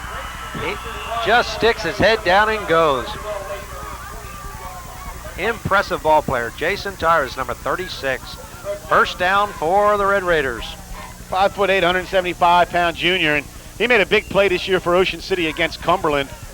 They blocked a field goal. Tarvis picked it up and ran it in, and that really may have enabled Ocean City to be in the position they're in as they can wrap up the top seed, South Jersey Group 3, John. Coming once again around to the right side. Like you said earlier in the first half, they like following that right side of the line.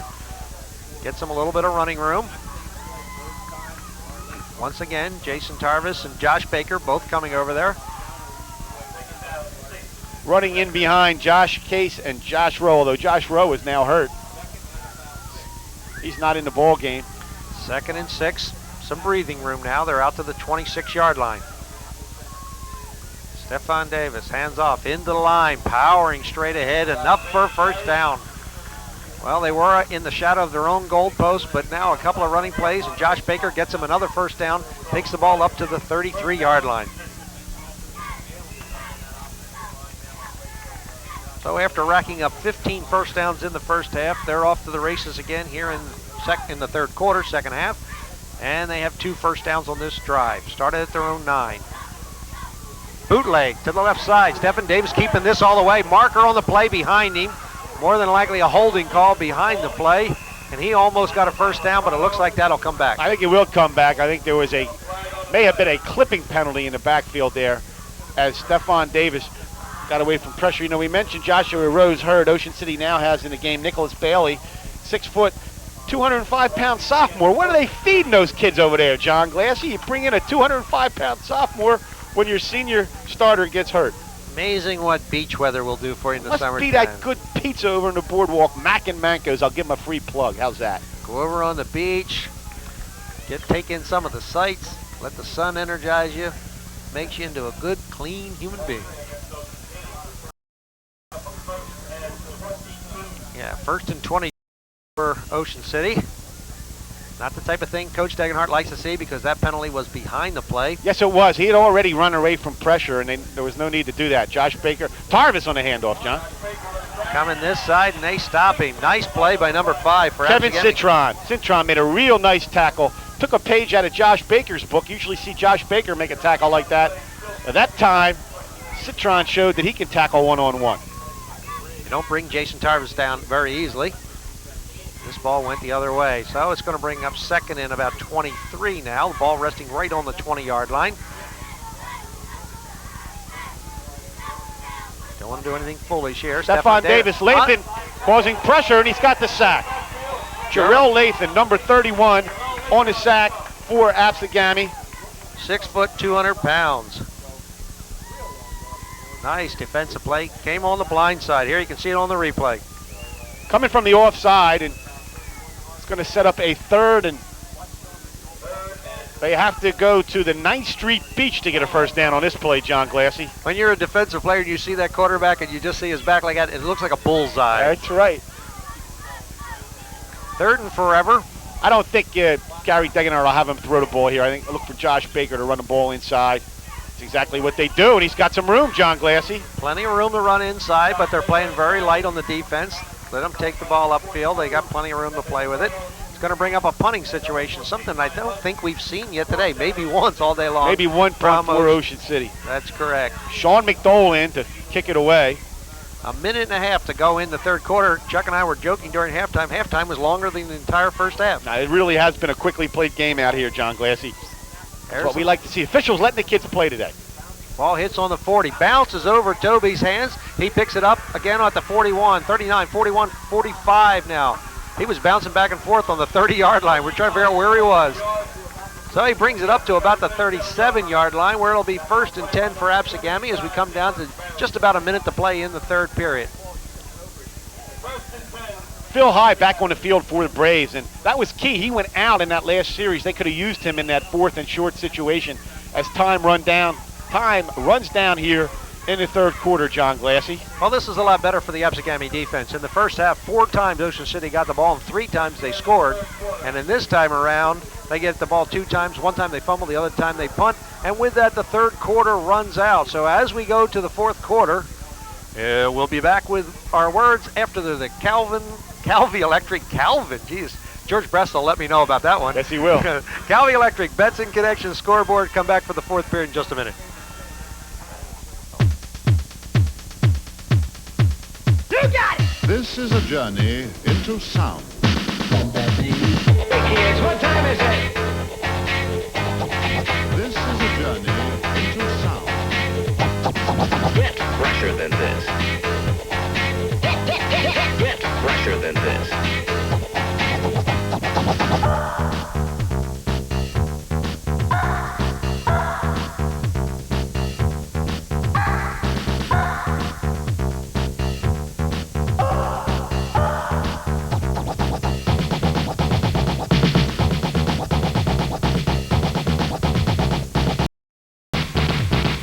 Say kids, what time is it?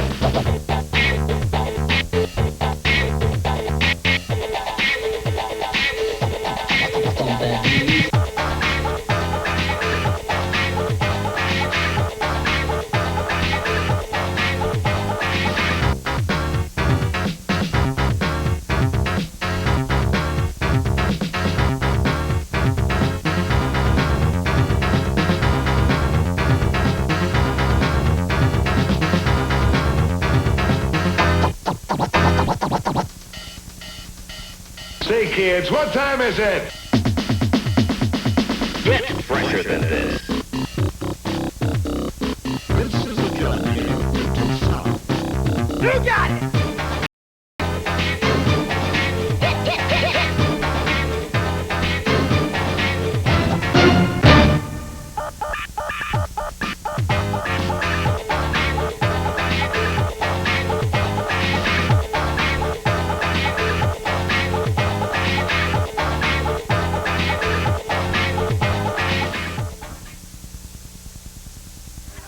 Now there's the typical Lamar Clark shot, showing the cheerleaders. Got the Absegami Brave.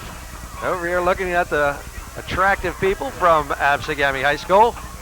He normally does not, he does that quite often, but with Chuck Betson here today, the boss is here. He's trying to be real professional. All right, we got a good football game here, John Glassy. Ocean City leads it 22-8 as we enter the fourth period. They want to get this victory because it will ensure them the top seed, South Jersey Group 3, and we'll be in Ocean City next Saturday to bring it to you right here on Simon's Cable Channel 2, if they hold on to win. Absegami has the ball. First play of the fourth quarter. Marshall puts it up for High. He's got him out there, John. High receives it on the 40, 35, and he's gone. He is gone. Touchdown, Absegami. We'll call it a 62-yard scoring strike. Brian Marshall to Phil High. If we can look at it again, we mentioned he had gone out with an ankle injury. Here it is again. Marshall put the ball up, and High just ran under it. Beat the Ocean City secondary as number 30. Any question of his speed? He put on the afterburners there. 68-yarder, and he's already had an 85-yard kickoff return. So Phil High, the reason that the Absegami Brave spirits are high right now, and that cuts the lead to 22-14 with 11:51 left. And you know, John Glassy, they're going to go for two here. This game is anybody's game here. Anybody's game. We'll see if they use High again on an option. Marshall tries to get away from pressure. He's going to be sacked. He's going to be sacked. And that is a pivotal play. Number 42 looks like he made the first hit. Britton Busby for the Ocean City Red Raiders, and boy, does that play loom large now. Big play all year. Ocean City's been very effective in defending the two-point conversion. You know, Josh Baker made a big play against Mainland. That saved that victory. Also made a big play in the final stages against Atlantic City. Ocean City's goal line defense pretty effective, particularly in stopping the two-point conversion. Although Absegami did succeed on an earlier two-point conversion today. A lot of people forget this Absegami club was in the game against Bridgeton last week, previously undefeated Bridgeton, and only a goal line stand near the end of the game kept them from beating the Bridgeton Bulldogs. They've lost 3 games by a total of 13 points, and we had them earlier in the year against Egg Harbor Township earlier in the season. That game was 8-2, so this is a fine Braves club. John Murray has returned this program to prominence. He's done a terrific job, and they're right in this football game here. We have a football game, John Glassy, 22-14. Absegami's got a little momentum. Kevin Sinclair on the bench. Matt Endicott. See what happens. Hits it about the 20-yard line, picked up at the 16 by Jason Tarvis. He looks past one man, two men, runs, gets the ball back up to about the 29-yard line. 10-yard run back by Jason Tarvis, and now the Ocean City Red Raiders, without Kevin Sinclair, are going to have to see if they can control the ball like they did the entire first half. Yes, they did, and we also have to point out that Joshua Rowe is also out of the contest. So 2 key players on the bench for the Red Raiders. But again, injuries are really a problem for all the teams. I know Egg Harbor Township really got beat up with injuries this year, and you got to have some depth too, John Glassy. That's part of fielding a good squad. Handoff right in the line. Good defensive wall there from Absegami. Little or no gain on the play. Looks like it was number 66 for Absegami. Joe Polino made the play. 5'11", 230-pound man in the center of the line. And they pretty much shut down Ocean City's ground attack here in the second half. Of course, a lot of that might have to do, John, with Mr. Sinclair being on the bench, but the Absegami defensive front starting to stunt to the holes now. Tarvis carrying around the right side. He's gang tackled. We're starting to see some gang tackling out here by the Braves. Got the ball up to about the 33-yard line. It's going to bring up a third and a long 4, maybe 5. This is the third possession for Ocean City in the second half. The first time they fumbled the ball, and the second time they punted the ball. Much different than the first half. Big play here for both teams, John Glassy. 3rd, and we'll call it 6 for the Red Raiders. They lead in the ball game 22-14, but they're starting to lose some of the momentum they built up in the first half. Handoff to the first man, and he's got a first down. Powering Joshua Baker. He's off to the races. Only one man to beat. He's being chased by number 14, Brian. Not going to get him, John. And he's going all the way. Touchdown, Ocean City. We'll call it a 65-yard scoring run by Joshua Baker. Just when they needed it, the senior comes up huge. Let's watch it again, John Glassy. It was a straight dive, They were looking for a sweep, and Baker ran away from number 14, Brian Hunt. Couldn't catch him. Joshua Baker on what may have been the biggest run of the year for Ocean City, because they're looking at hosting that South Jersey Group 3 playoff game next week. They say big players come up at big times, and that's why they're big players. That was a pivotal play. 3rd down, 6 to go for the Red Raiders. They were still in Absegami territory, and just that quickly, boom, he takes off and goes 65 yards for the TD. There's Point the after kick. touchdown is up, and it's good. And that one's signified by all 3 officials good. So James Wires kicks the extra point, and John, give us a score. Ocean City 29, Absegami 14. We'll be back after the word from our sponsors.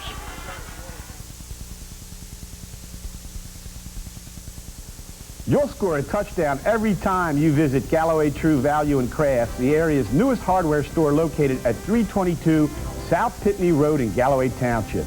Galloway True Value and Crafts is a state-of-the-art facility equipped to meet the needs of the area's fastest growing township.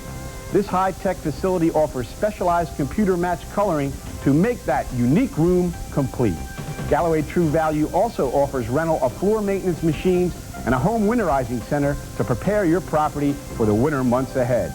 The craft department is waiting to deliver that special holiday touch, and the service department delivers propane gas, screen repair, glass cutting, and key making. Galloway True Value and Crafts is open from 8 a.m. to 8 p.m. Monday through Saturday, and from 8 to 5 on Sunday. If you're looking for that winning game plan to improve, you'll find it at Galloway True Value and Crafts. Dial 748-7400 for all your hardware needs.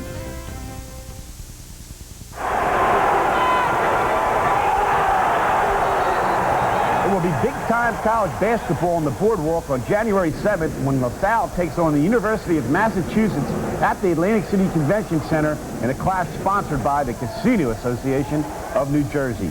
The game will be a homecoming for UMass All-American Lewis Rowe, a 6'8" power forward from Atlantic City High School who is a legitimate NCAA Player of the Year candidate. LaSalle features 6'9" Romaine Haywood, another former Atlantic City High School star. Is Lewis Rowe an NBA lottery pick? Can LaSalle and its coach Speedy Morris find a way to slow down UMass and its City Slicker coach John Calipari, a team with national championship hope? Call it the Battle of the Atlantic City High School Stars.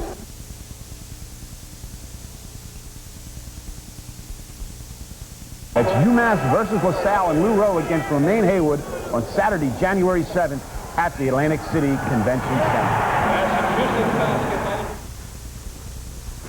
Shoppy Trophy has been a South Jersey winning tradition for over 70 years. Shoppy has a full selection of trophies and plaques fit for any occasion or sport and can be customized with your logo. They have functional gifts like Seiko or Bulova clocks, pens, money clips, and letter openers. If you're looking for something unusual, try Shoppy's collection of Emmett Kelly porcelain figurines. So if you're looking for a gift for a coach, player, teacher, or student, award yourself and go to Shoppy Trophy, the official award maker for Miss America. 1031 Shore Road, Linwood, 653-1684.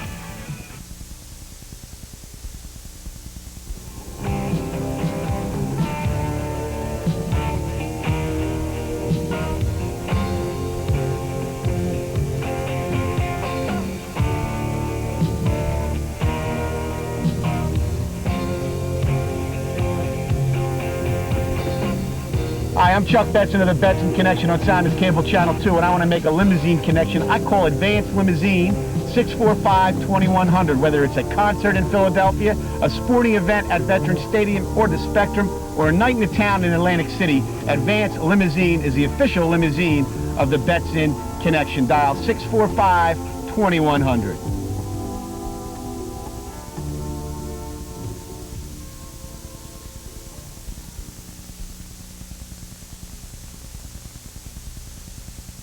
Carries up. Well, you see the Ocean City Red Raiders about to kick it off. And here's that Excellent run. touchdown again. It was a trap. They trapped Mr. Polino inside, I think, and right here Baker shows you what kind of speed he has, John Glassy, as he runs away from the Absegami secondary. Good effort by Brian Hunt, but he was chasing one of the best players in South Jersey. So instead of being hanging by a thread, they now have a 2-touchdown lead. 2 touchdowns by Baker, 2 by Sinclair. Absegami receives the ball on the 30-yard line, up to 35. Cruz breaks it open. Gone. And Nice grab from behind. What a play, but that would have come back anyway. Andrew Salerno saved the touchdown there, although there was a flag down back deep in Absegami territory around the 30-yard line. So it was clearly a clip right there as he received the ball and hesitated for a second. So even if he had gotten away and gone for the TD, that would have been called back. Nice tackle by Salerno. And you can bet, John Glassy, the coach Gary Degenhart's going to have his team working on kickoff coverage this week. No question about it. As you head into the playoffs, you have to hone those special teams. They had a kick returned 85 yards today for a touchdown, and that one almost broken for another touchdown. That's been the one Achilles heel in today's game against Ocean City. So instead of a ball on about the 32-yard line of Ocean City, Absegami is going to be back inside their own 20 at about the 18-yard line. A very costly penalty. Why coaches go gray? Yes, sir. No question about that, John. And Absegami's probably going to have to go to the air here, although there is 10 minutes quarter. On their own 18. Out the number Got Gargione. David Gargione is enough for the first Good down. Good play. Gets up past the 30-yard line to about the 31-yard line. That was a quality high school football play. Brian Marshall set up quick, found Gargione in the flat, and a very tough play to defend on first down, John Glassy. David Gargione, 5'11", 165 pounds. He hit that time. We could hear that one up here as Jason Tarvis came over and cracked Mr. Cruz, and you probably heard that collision all the way over to the 9th Street Bridge. I mean, this kid Tarvis loves to hit, John.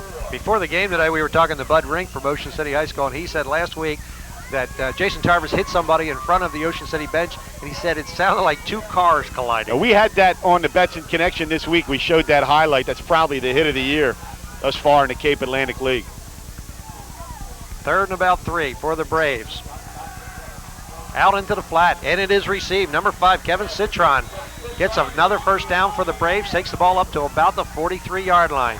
Again, quick delivery by Brian Marshall, throws the pass out there, and first down. This kid has really come along for Absegami.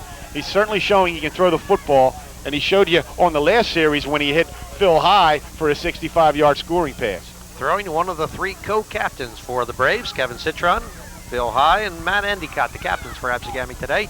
First down on the 43-yard line for the Absegami Braves. They need 2 scores. Trying to be patient. Throwing over the center field. Right man. David Gargione. Dave Gargione almost picked off that time by Josh Baker, and now Josh Baker is down. Josh Baker hurt at the 45. Ocean City cannot afford to lose him. They've already lost Kevin Sinclair today. Generally what happens on a play like that is you'll end up with jammed fingers. When they come running through there trying to make that interception, very often if they hit something, they will have their fingers extended. That's what he seems to be grabbing onto his hands. That would be another critical loss for the Red Raiders. And you see Ocean City trainer Drew Breckenridge out. Gary Degenhart's actually out in the field, and you know that they cannot afford to lose Joshua Baker. That would be 3 of the 3 of their top players go down with injuries. That is not what they want to see the week before the state playoffs begin. No question about that, John Glassy. Well, while we have this injured player, we're going to take a timeout.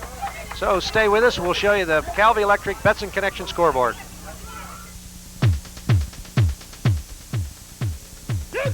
This is a journey into sound. Kids, what time is it? This is a journey into sound. Get fresher than this. Get fresher than this.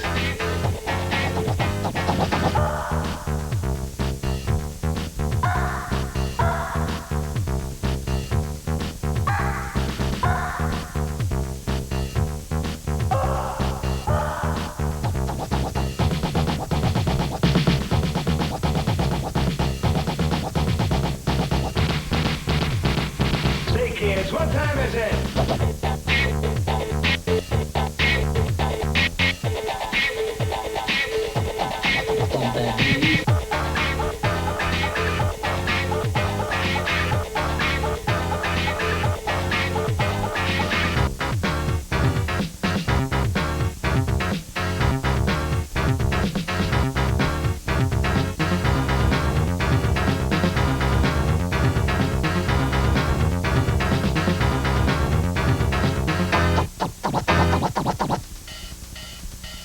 Say, kids, what time is it?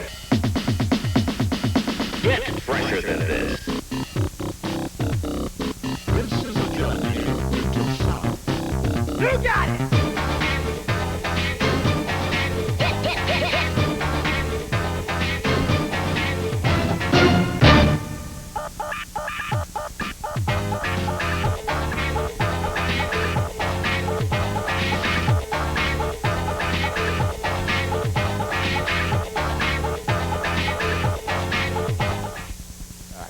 They're set to go once again. Here go the Braves. 1st and 10. They're in Ocean City territory. Cruz in motion. Fake to the first man. Marshall throws over the center field. Ball's incomplete. Intended for Sean Scannell. Looking for a call, but no call. That's the tight end, Sean Scannell, right over the middle. Good, well-developed play. If we can go back and see the play that Josh Baker was injured on, the previous completion, I don't know if we have it or not, but we'll try and see what happened. Our guys in the truck are working on that as we speak. But Brian Marshall, not afraid to put the ball up now. Of course, they pretty much have to. Here it is again, John Glancy. This is the previous play when Baker got hurt. He almost intercepted, and you know what he did? He ran into his own man. He ran into his own man, and that's how he was injured. Gone for the ball. 2nd and 10. But he's already back in the game, so obviously the injury was not serious. Phil High on the carry. High cuts to the right side, gets down to about the 35-yard line. Gain of about 3 on the play. It's going to bring up a 3rd and 7 for the Braves.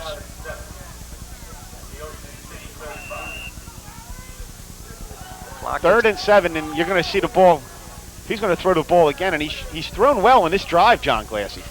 They've been keeping their passes to 15 and under also. They're taking the real sure passes. They're throwing them underneath the coverage. That time he tried to throw it in the center of the field, and it looked like there was a little too many Raiders running around. Brian Marshall calling the shots. He's got Citron wide open, and there's that play. It's been there the entire second half. A nice run after the catch by Kevin Citron, and another first down for the Braves. This is the 3rd one of this drive, the 6th of the second half, and they only had 3 the whole first half. Air Absegami here in the second half as Brian Marshall, the junior quarterback, really throwing the ball well, sets up with a quick delivery, and that play's difficult to stop. It's tough to read the First clock and here. 10 at the 20, and I'll tell you what, if Absegami had scored on its last possession, we'd really have a football game, and this still isn't over, John Glassy. Well, they got a shot here. 1st and 10, inside the 20. Cruz around the right He's got side. a convoy. But Jason Tarvis saved a touchdown that time. If he doesn't make that tackle, and that's what I'm talking about, one-on-one tackling. These Ocean City defensive backs probably do it better than anybody in the league, and that time Tarvis really saved the touchdown. Got the ball down very close to the 15-yard line. It's going to bring up 2nd and 7. Braves are knocking on the door. And they played well here today. You know, Absegami really doesn't have much to play for. They came in 3-4, but there's nothing they like more than to knock off this unbeaten Red Raider squad. Marshall's back to throw again.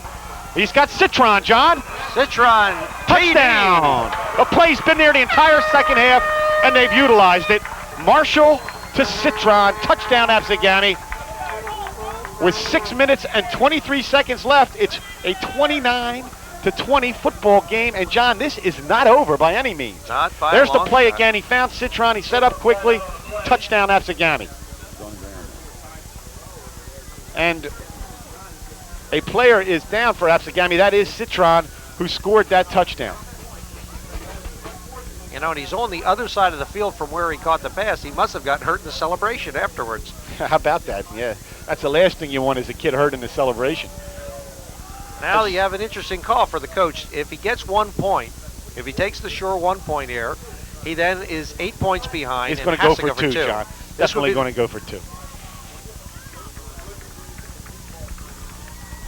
Citron is up, running under his own powers. You see him come off the field. 29-20, Ocean City, 6 minutes, 23 seconds left. Absegami has just scored, and they're going to go for 2. Now, this is where Ocean City is really good, defending the 2-point conversion. We'll see what Absegami opts to do here, John Glassy. It's what gave them the victory early in the season, where they stopped to play just like this in the beginning of the year. Let's watch Josh Baker as he oversees it. Phil High's got the call. But Phil High cannot get in. Not going to get in. Not going to get in. We mentioned, and there he is, Josh Baker at the bottom of the pile. Came right up, made the play, and the 2-point conversion not successful. 29-20, John Glassy.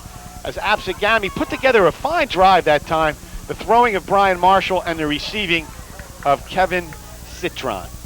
Much better second half by Absegami. 2 times they've gotten on the board, except for one big run by Ocean City. Absegami's been in this game all the way in the second half. And with the score, Ocean City 29, Absegami 20. We're going to take a break on Simon's Cable Channel 2. We'll be back with more right after this.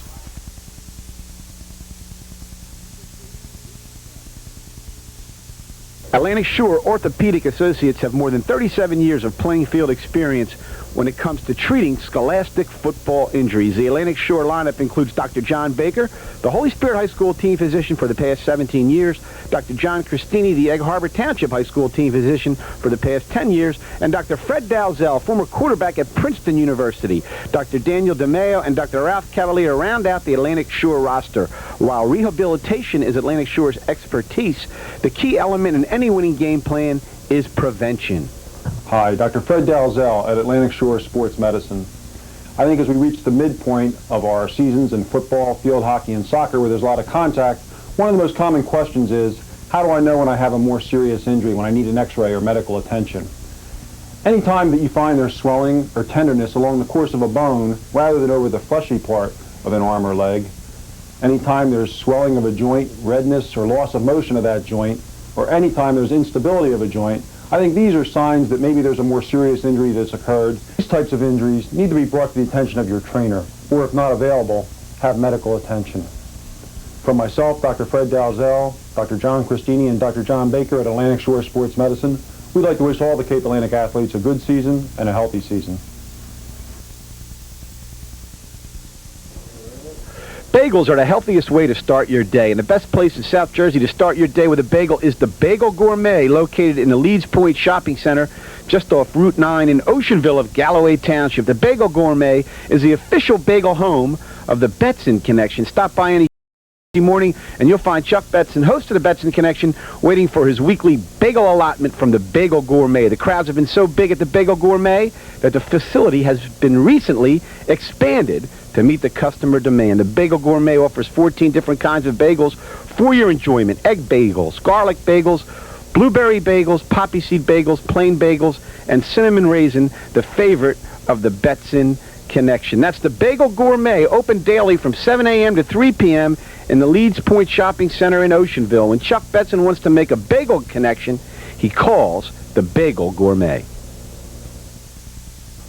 Whether it's before or after the game, Sabati's Sub Shop is the place where Cape Atlantic League football fans go when they are hungry. Sabati's Sub Shop's offering a special during Cape Atlantic League football season, $1 off a whole sub. Just mention the Betson Connection Cape Atlantic League edition. That's Sabati's Sub Shop in the Leeds Point Shopping Center, Route 9, Oceanville. Dial 652-9196. Once again, a kickoff situation. A lot of scoring today. 49 points put on the board by 2 fine high school programs. Really been an entertaining game, certainly worth the price of admission, as most of them have been this year. We've been blessed right here to have quality football games on Simon's Cable Channel 2, brought to you by the Betson Connection, and I couldn't be more proud of the kind of high school football we have in this area. And we have the unbeaten Red Raiders here leading Absegami 29-20. Looks like we may have an onside kick, John Glassy. No question about it. Ball goes 5 yards, 7 yards. Does not get to... Did not go the required 10 yards. Actually, the whistle blew the play dead. They were offsides. Offside call against the Braves. They'll move the ball back, but they'll get another shot at it. They will get another shot, and I wonder if this time, if John Murray may opt to kick it deep. Also see what Gary Degenhart, who he moves up to the front line. Looks like we've got Dan West up here, and number 16, Andrew Salerno, who stopped a run for the Roses a few minutes ago. And number 21 over on this side of the field, Hubert Hostetter for Ocean City, the 3 up men.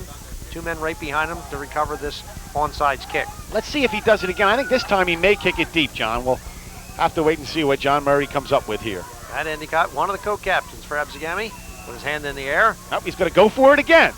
Here they go. Onside kick. There it is. Takes the bounce, but number 21 of Ocean City was right there to recover it. Hubert Hostetler. And there's a marker on the play.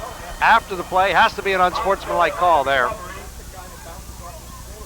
That was a good onside kick, though. It bounced right up the way they wanted to, but Hostetler was right there to field it. Good onside kick by Matt Endicott. Going to have a personal foul, though, against Absegami, so Ocean City is going to get the football deep in Absegami territory. That more than likely was someone saying something out of frustration there. I did not see the foul. I was looking at the player who recovered the football. So they're going to tack on another 15 yards to the possession. So Ocean City's going to have excellent field possession. Ball at the 30-yard line now, even inside to the 29-yard line. So Ocean City can put this game away now with 6 minutes, 20 seconds to go. We think it's 6 minutes. The sun's on the scoreboard. It's hard to see whether it's a 6 or a 5. Handoff to Tarvis around the right side. Punches ahead for maybe 2, possibly 3 yards. So it'll bring up a 2nd and 7. Ball on the 28-yard line. Jason Tarvis protecting the football. The last thing they want to hear is a fumble. Stefan Davis has operated the offense for the entire game. He had been alternating with Matt Lefevre, son of Ocean City Athletic Director Paul Lefevre, but it looks like the coaches have decided to stay with Stefan Davis today, John. And each had a half in every game up until last week. Josh Baker stopped in his tracks that time. And Baker goes to the right sideline again. They're still following the right side. Alex Pritchens played a fine game today for Absegami, despite the fact that Ocean City has rushed the football so much. He's played well in the second half. 3rd, and we'll call it 7 for the Red Raiders, John. The adjustments Absegami made at halftime certainly have paid off. Handoff right into the line. They set it up just like they did with Sinclair, but this time they give it to Josh Baker. Baker punches through the center of the line. Looks like he's going to be up very close to a first down.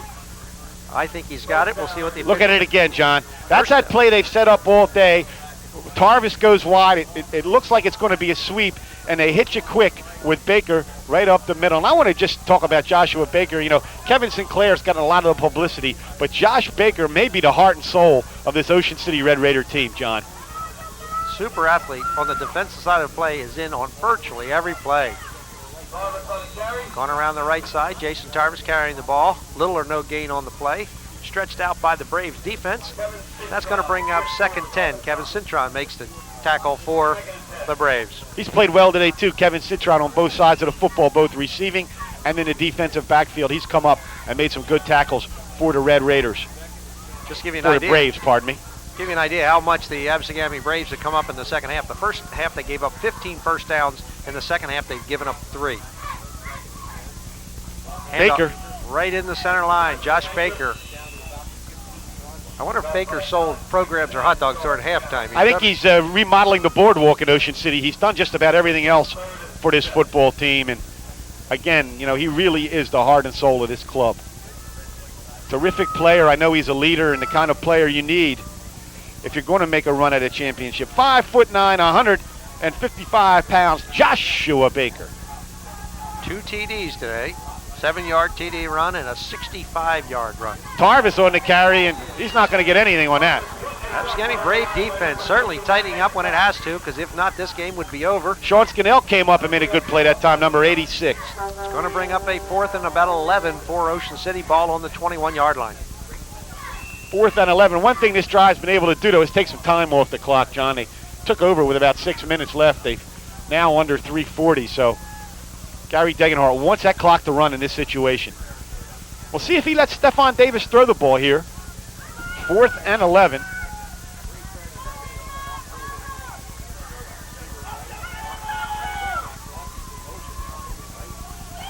And Davis is going to throw it, John. Throws it. Got a man in the end zone. Oh, just out of the reach of number 15, Daniel Wagner. The play was there, though, and that could be a good sign for Ocean City as they head into the playoffs. That passing play is wide open. So Absegami takes over with downs. They've got to get 2 scores on the board. They've got 3 minutes and 14 seconds to do it. Well, Brian Marshall's had the hot hand here, particularly working with Kevin Cintron and company, and we'll see if Marshall can take the Braves down the field again. He's shown that he has a good arm in the second half, and the Braves have shown they have a pretty good passing offense, John. All right, Brian Marshall brings them up. See what he can get them doing. Instead, they give off the ball to Phil High, trying to fool Ocean City, but that's not going to get it done. Gets about 2 yards. Citron in the game now. And you can bet this next play will be a pass. The highlight of Absegami's year this year clearly was the victory over at Holy Spirit. The first time in 12 years they beat them. They had 261 yards rushing, 87 yards passing, and 198 of those yards and 2 TDs were scored by number 20, Phil High, in that game. Had a real big game. We had it for you right here on Simon's Cable Channel 2. Marshall goes to the air. To Citron, and it falls incomplete, just out of his hands, right at the first down marker. It's going to bring up third and 8 for the Braves this time. Now 2:45 to go in the game. Should the Red Raiders hold on to win today, Gary Degenhart will have 21 career victories. He's currently 5th on the Raider football career coaching victories list. It will be 2 behind Dick Guest and the all-time leader, Red Raider football, a legend in Ocean City, Fenton Carey. Field is named after them, where Ocean City plays. It's named after the 2 Carey boys. Fenton, one of the 2. Last year, Ocean City in the entire season gave up 162 points. With 1 game to go, this year they've given up 120 points. So an improvement on defense by over 40 points, and they have they now have, with today's game, over 100 points more on offense. Also, with his rushing effort today, Kevin Sinclair moved into second place on the all-time Raider career rushing mark. He came into the game with 1,760 yards, and he obviously moves ahead of Dominic Iancase. I'm not even going to pronounce that name, John. Well, he's clearly going to beat them all by the time he's done. He's only a sophomore. Brian Marshall looking downfield, scrambling, under pressure, avoids 1 man, 2 man. Gets it away. Chris Cruz, but there's a marker in the center of the field. It appears that this is all going to be for naught. Nice scrambling by Brian Marshall. It may be a holding penalty against Ocean City, too. We'll see what it is. It's right in the center of the field. And it is against Ocean City. So Marshall did a good job getting away from pressure. There's a replay, and he found Cruz out in the flat. And I think what you're going to have is a hold. Somebody must have grabbed the receiver for Absegami as Marshall was scrambling away from pressure. Looked like old Fran Tarkenton moves out there. Brian Marshall's really played a good second half for the Braves. As he's going to the pass offense, of course, they have to because they're behind, but certainly showed he can move the football, John Glassy. They'll have another look at him next year as well. He's only a junior. Only a junior. He'll be back. The Braves do lose Phil High. Toby Collier will be back. They lose some good offensive linemen, though, on this Absegami team. Alex Bridgen, Mike Cruz, Matt Endicott. Tom Kurtz is a junior. He will return, so. The officials have not picked up their flag yet, although they are now discussing the penalty and the placement of the ball. I want to remind everyone, all the high school football scores, the only media outlet that brings it to you on Saturday afternoon, the Betson Connection Cape Atlantic League scoreboard, 5-6, Chuck Betson, Keith Levan, a host of special guests. If you want high school football scores, we bring them to you right here on Simon's Cable Channel 2, Saturday night from 5 to 6. And, of course, we follow that with a big Cape Atlantic League doubleheader. 1st and 10 for the Braves. Brian Marshall's going to put it up again. You can bet on it. 38-yard line, under going pressure. Going deep for Phil High. He's got him out there, and he's got the football. What a grab by Phil High. Fingertip catch against Josh Baker, and he takes it down inside the 25 to about the 22-yard line. Let's look at the play again if we can, John Glassy. Brian Marshall pump fake, set it up. There's the pump fake. Goes up high. Phil High against Joshua Baker. 2 good athletes, and High brings in the football. That'll be a first down at about the 22-yard line. Well, they've moved it back to the 25-yard line on the placement, and with that, Absegami has taken a timeout. So with Absegami on another drive, we're going to take another look at the Calvi Electric Betson Connection scoreboard. Stay with us. You're in black. You want to...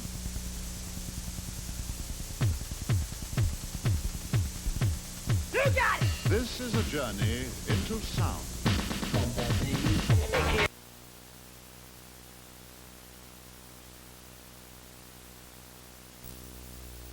He's in the end zone for a touchdown. They were 2 of the finer athletes in South Jersey going against each other.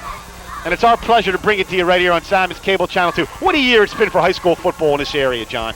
And I've done a game every week except for one this season, and I really look forward to coming back doing these games, so no matter where I am in the country, because there is some good quality football. John Glassy took the red eye from L.A. to get back for this telecast. Ryan Marshall, once again, going to put it in the air. He's looking for Citron. It looks like there was a broken play. One man cut inside, one man went outside. High went outside, cutting into the inside was David Gargione.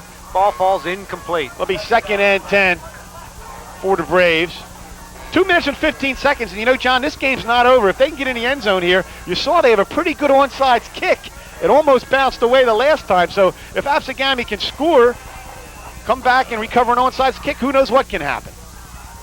They got two of their big studs sitting on the sideline as well, so Ocean City's defense. It's a halfback pass. Collier's going to throw it. Turned the wrong way. He threw it to the left. Gargione took the turn to the right. Yes, he did, and that play may have been there, although it's very tough to run right and throw back to your left, particularly when you're an offensive back, but a pretty well-conceived play by Coach John Murray. 2 minutes, 9 seconds left, John Glassy, 3rd and 10. Pulling out all the stops, going to the halfback option pass against the grain. Why not? You're down 9 with 2:09 left. You got to come up with something, and kudos to John Murray. He's really opening up his playbook here. All right, formations to the left this time. They have Cruz in the slot. Let's watch number 37. That's where he's going out. Now he's going out to Citron. He drops the football. Looked like he had that ball. Had that for a first down, John Glassy. He looked like he was going once again. Kevin Citron. He has gotten open all day long on that left side. If I was a state scout right now for the team that's going to face Ocean City in the playoffs, I'd be looking at that move all day long. You can bet that Ocean City will see that pass pattern throughout the state playoffs as they're opting to give the receiver room. Now, they do have a 9-point lead, so you're willing to give them the underneath stuff, but that pattern has been there all day, John. Ocean City was last in the playoffs in 1992. They lost in the semifinals to Lacey Township. They will be in the playoffs this year. Now it's just a question of whether or not they have the home field advantage. And that's what they're trying to preserve right here with this defensive stand. 4th down, big play. Toby Collier on the delay. He's bobbling the ball, but he gets it back in his possession, but not enough for the first down. Ocean City will take it over, and with that, they should be able to run out the last minute, 57 seconds. Preserve the win. Let's watch it again. I think Christopher Walker came in here very quickly. Number 73 was all over. That's who it was. He was all over the Absegami running back. Actually forced him to fumble the football, John Glassy. Finally put away by number 71, the kicker, James Wires. And with that, Ocean City will take over the ball and more than likely will just run out the clock by going down on one knee. Fine football game here today in Galloway Township. Absegami came to play a lot of big plays, and we've enjoyed bringing it to you. There's Jason Tarver, secondary. He's got plenty of room, almost out to midfield. Number 36, the Dynamo, Jason Tarvis. He will not take it easy on any play. No, he won't. Plays 110% every play, and one of the reasons why Ocean City is headed for an 8-0 record. There he goes again around the right side. I can tell you for a fact, Chuck Betson, when you hand out the ballots at the end of the season for the Betson Connection All-Stars, I'm going to be marking Jason Tarvin's name somewhere on that ballot. Well, there's going to be a few Red Raiders on that team. Joshua Baker's going to be on that team as well as Kevin Sinclair. And I also think that Joshua Rowe, a fine lineman, may have to get consideration. And we will have the Betson Connection All-Stars at the end of the high school football season. And there's Baker barreling up the middle. Gets across the 50 down to the 45-yard line. Joshua Baker. Go for credit. All right, I want to thank our crew that worked today. Thomas G. Skull, the crew chief, man who handles the graphics. The technical director, Country Jack Hagan. On the pad camera, Perry Mortally. And down on the field, the big boy, Lamar Clark. What a job they've done all year, John. Our crew's really done a fantastic job this year. Good crew, especially those camera guys that are out in all kinds of weather. But this year, they've had a great season. They've had perfect weather. Handoff right in the center line. Josh Baker once again powering ahead, getting another 8, 9, maybe 10 yards. And it looks like now that Ocean City will host the South Jersey Group 3 playoff game next Saturday at home. We will have it for you right here on Simon's Cable Channel 2. We have a few special things planned for that telecast. Please tune in. We will have it next week. And what a year it's been for high school football, John Glassy, as the Ocean City Red Raiders will play host to a South Jersey Group 3 playoff game next Saturday right in America's greatest family resort. And I hope we have a day like this, John. I think there's been some real surprises in football this year, too. Egg Harbor Township going after the three-peat, I think, was stronger than people thought early in the year. Yes, they were. Now they're so banged up, they've got a couple of defeats. I don't think anyone expected Ocean City to go undefeated. And I'll tell you, a team that struggled in the middle of the season but is really coming on now are the Oak Crest Falcons. Oak Crest, under Coach Spector, done a terrific job. And, of course, let's not fail to mention the job they've done at Pleasantville. We mentioned at the top of the show, 6-3, Coach Sidney Scott. That program is back. And I'd really like to see Ocean City and Pleasantville renew that Thanksgiving Day rivalry. I know that probably won't happen. They play middle. But Ocean City, Pleasantville, that was part of the Thanksgiving Day scene down here. And there you see Kevin Sinclair on the sideline. He has not played it down in the second half. We'll get an update on his injury, and we'll bring it to you on the Betson Connection tonight at 5 o'clock. Of course, you've already seen that show. But Ocean City showed here, John, that they can play without Sinclair in the second half. They absolutely have, plus one of their big forward guys with Josh Rowe not in there. Although the Absegami made quite a game of it in the second half, this was an Ocean City day. The first half, they thoroughly dominated this game, and they got enough of a lead that even when the big guys went out of the game, they were able to maintain for the victory. Absegami hero. You see the Absegami Braves on the sideline. There's Phil High and company, a little disconsolate now, but they've played well. And they'll be looking forward to their big Thanksgiving Day clash with the Oakcrest Falcons. We'll have a triple header for you Thanksgiving Day. Oakcrest, Absegami, Mainland, EHT, and Atlantic City, Holy Spirit, as time winds down here at Absegami High School in Galloway Township, where the Ocean City Red Raiders have won 29-2. They've locked up the #1 seed for the South Jersey Group 3 playoffs. They'll be at home next Saturday against an opponent that has not been determined. And John Glassy, what a year it's been for Coach Gary Degenhardt and his Red Raiders. Right now at midfield, you see Gary hugging Joshua Baker. He's going to come over and shake hands with the Absegami Braves. Tremendous job by Gary Degenhardt. Learned his football at Frankfort High School under Al Angelo, and he's brought a little bit of that down to the Jersey Shore. John? As good as football has gotten all year long, it's going to get better, folks. In the next 2 weeks, you get to see the playoffs, and then you get the Thanksgiving Day rivalries. John, how do you think Ocean City will fare in the playoffs as you see Coach Degenhardt and Coach Murray shaking hands there? If the players that went out of the game today with injuries and were nursing injuries are all back at full tilt next week, this club has every opportunity to go all the way. They've got a lot of weapons. They can spread themselves around. They've got a great forward line. They've got some size. I think they've got all the right ingredients, but they're going to have to play their best to win it all. And, of course, they'll have the cushion of the home field advantage, and if that wind's coming off the Ocean, that could be a factor at Ocean City on a passing game. Ocean City has a great running attack. That's what you need as the weather turns colder. John Glassy, I just want to thank you and the job you've done with Lou Paludi throughout the season for the Betson Connection. You both really work well together, and it's been my pleasure having you guys do high school football games for me. Thank you. We really enjoy it. We like watching the games because the games have been very competitive this year. There's a lot of quality football around here. The coaches put in a lot of hours. The families put up with a lot for these guys to go out and practice and play the way they do. It's enjoyable just to be around this entire atmosphere. And John Glassy and Lou Paludi will be at Holy Spirit High School for the Holy War. Holy Spirit versus Atlantic City on Turkey Day. That's a game everyone always has a lot of interest in, John. No matter what the records are going into that game, that's always a great football game. We look forward to doing it every year. Lou always has some torn rivalries there because he was the captain of Atlantic City when he went to high school there and then coached Holy Spirit as he went into the Hall of Fame for coaching. So every year it's very interesting to watch him analyze the Vikings versus the Spartans. All right, Josh Baker scored twice and Kevin Sinclair scored twice, and that was enough for Ocean City to defeat Absegami High School here today in Galloway Township. Once again, the final score, Ocean City 29, Absegami 20. For John Glassy, this is Chuck Betson telling you thanks for making the Betson Connection, and thanks for watching high school football. Good night, everybody.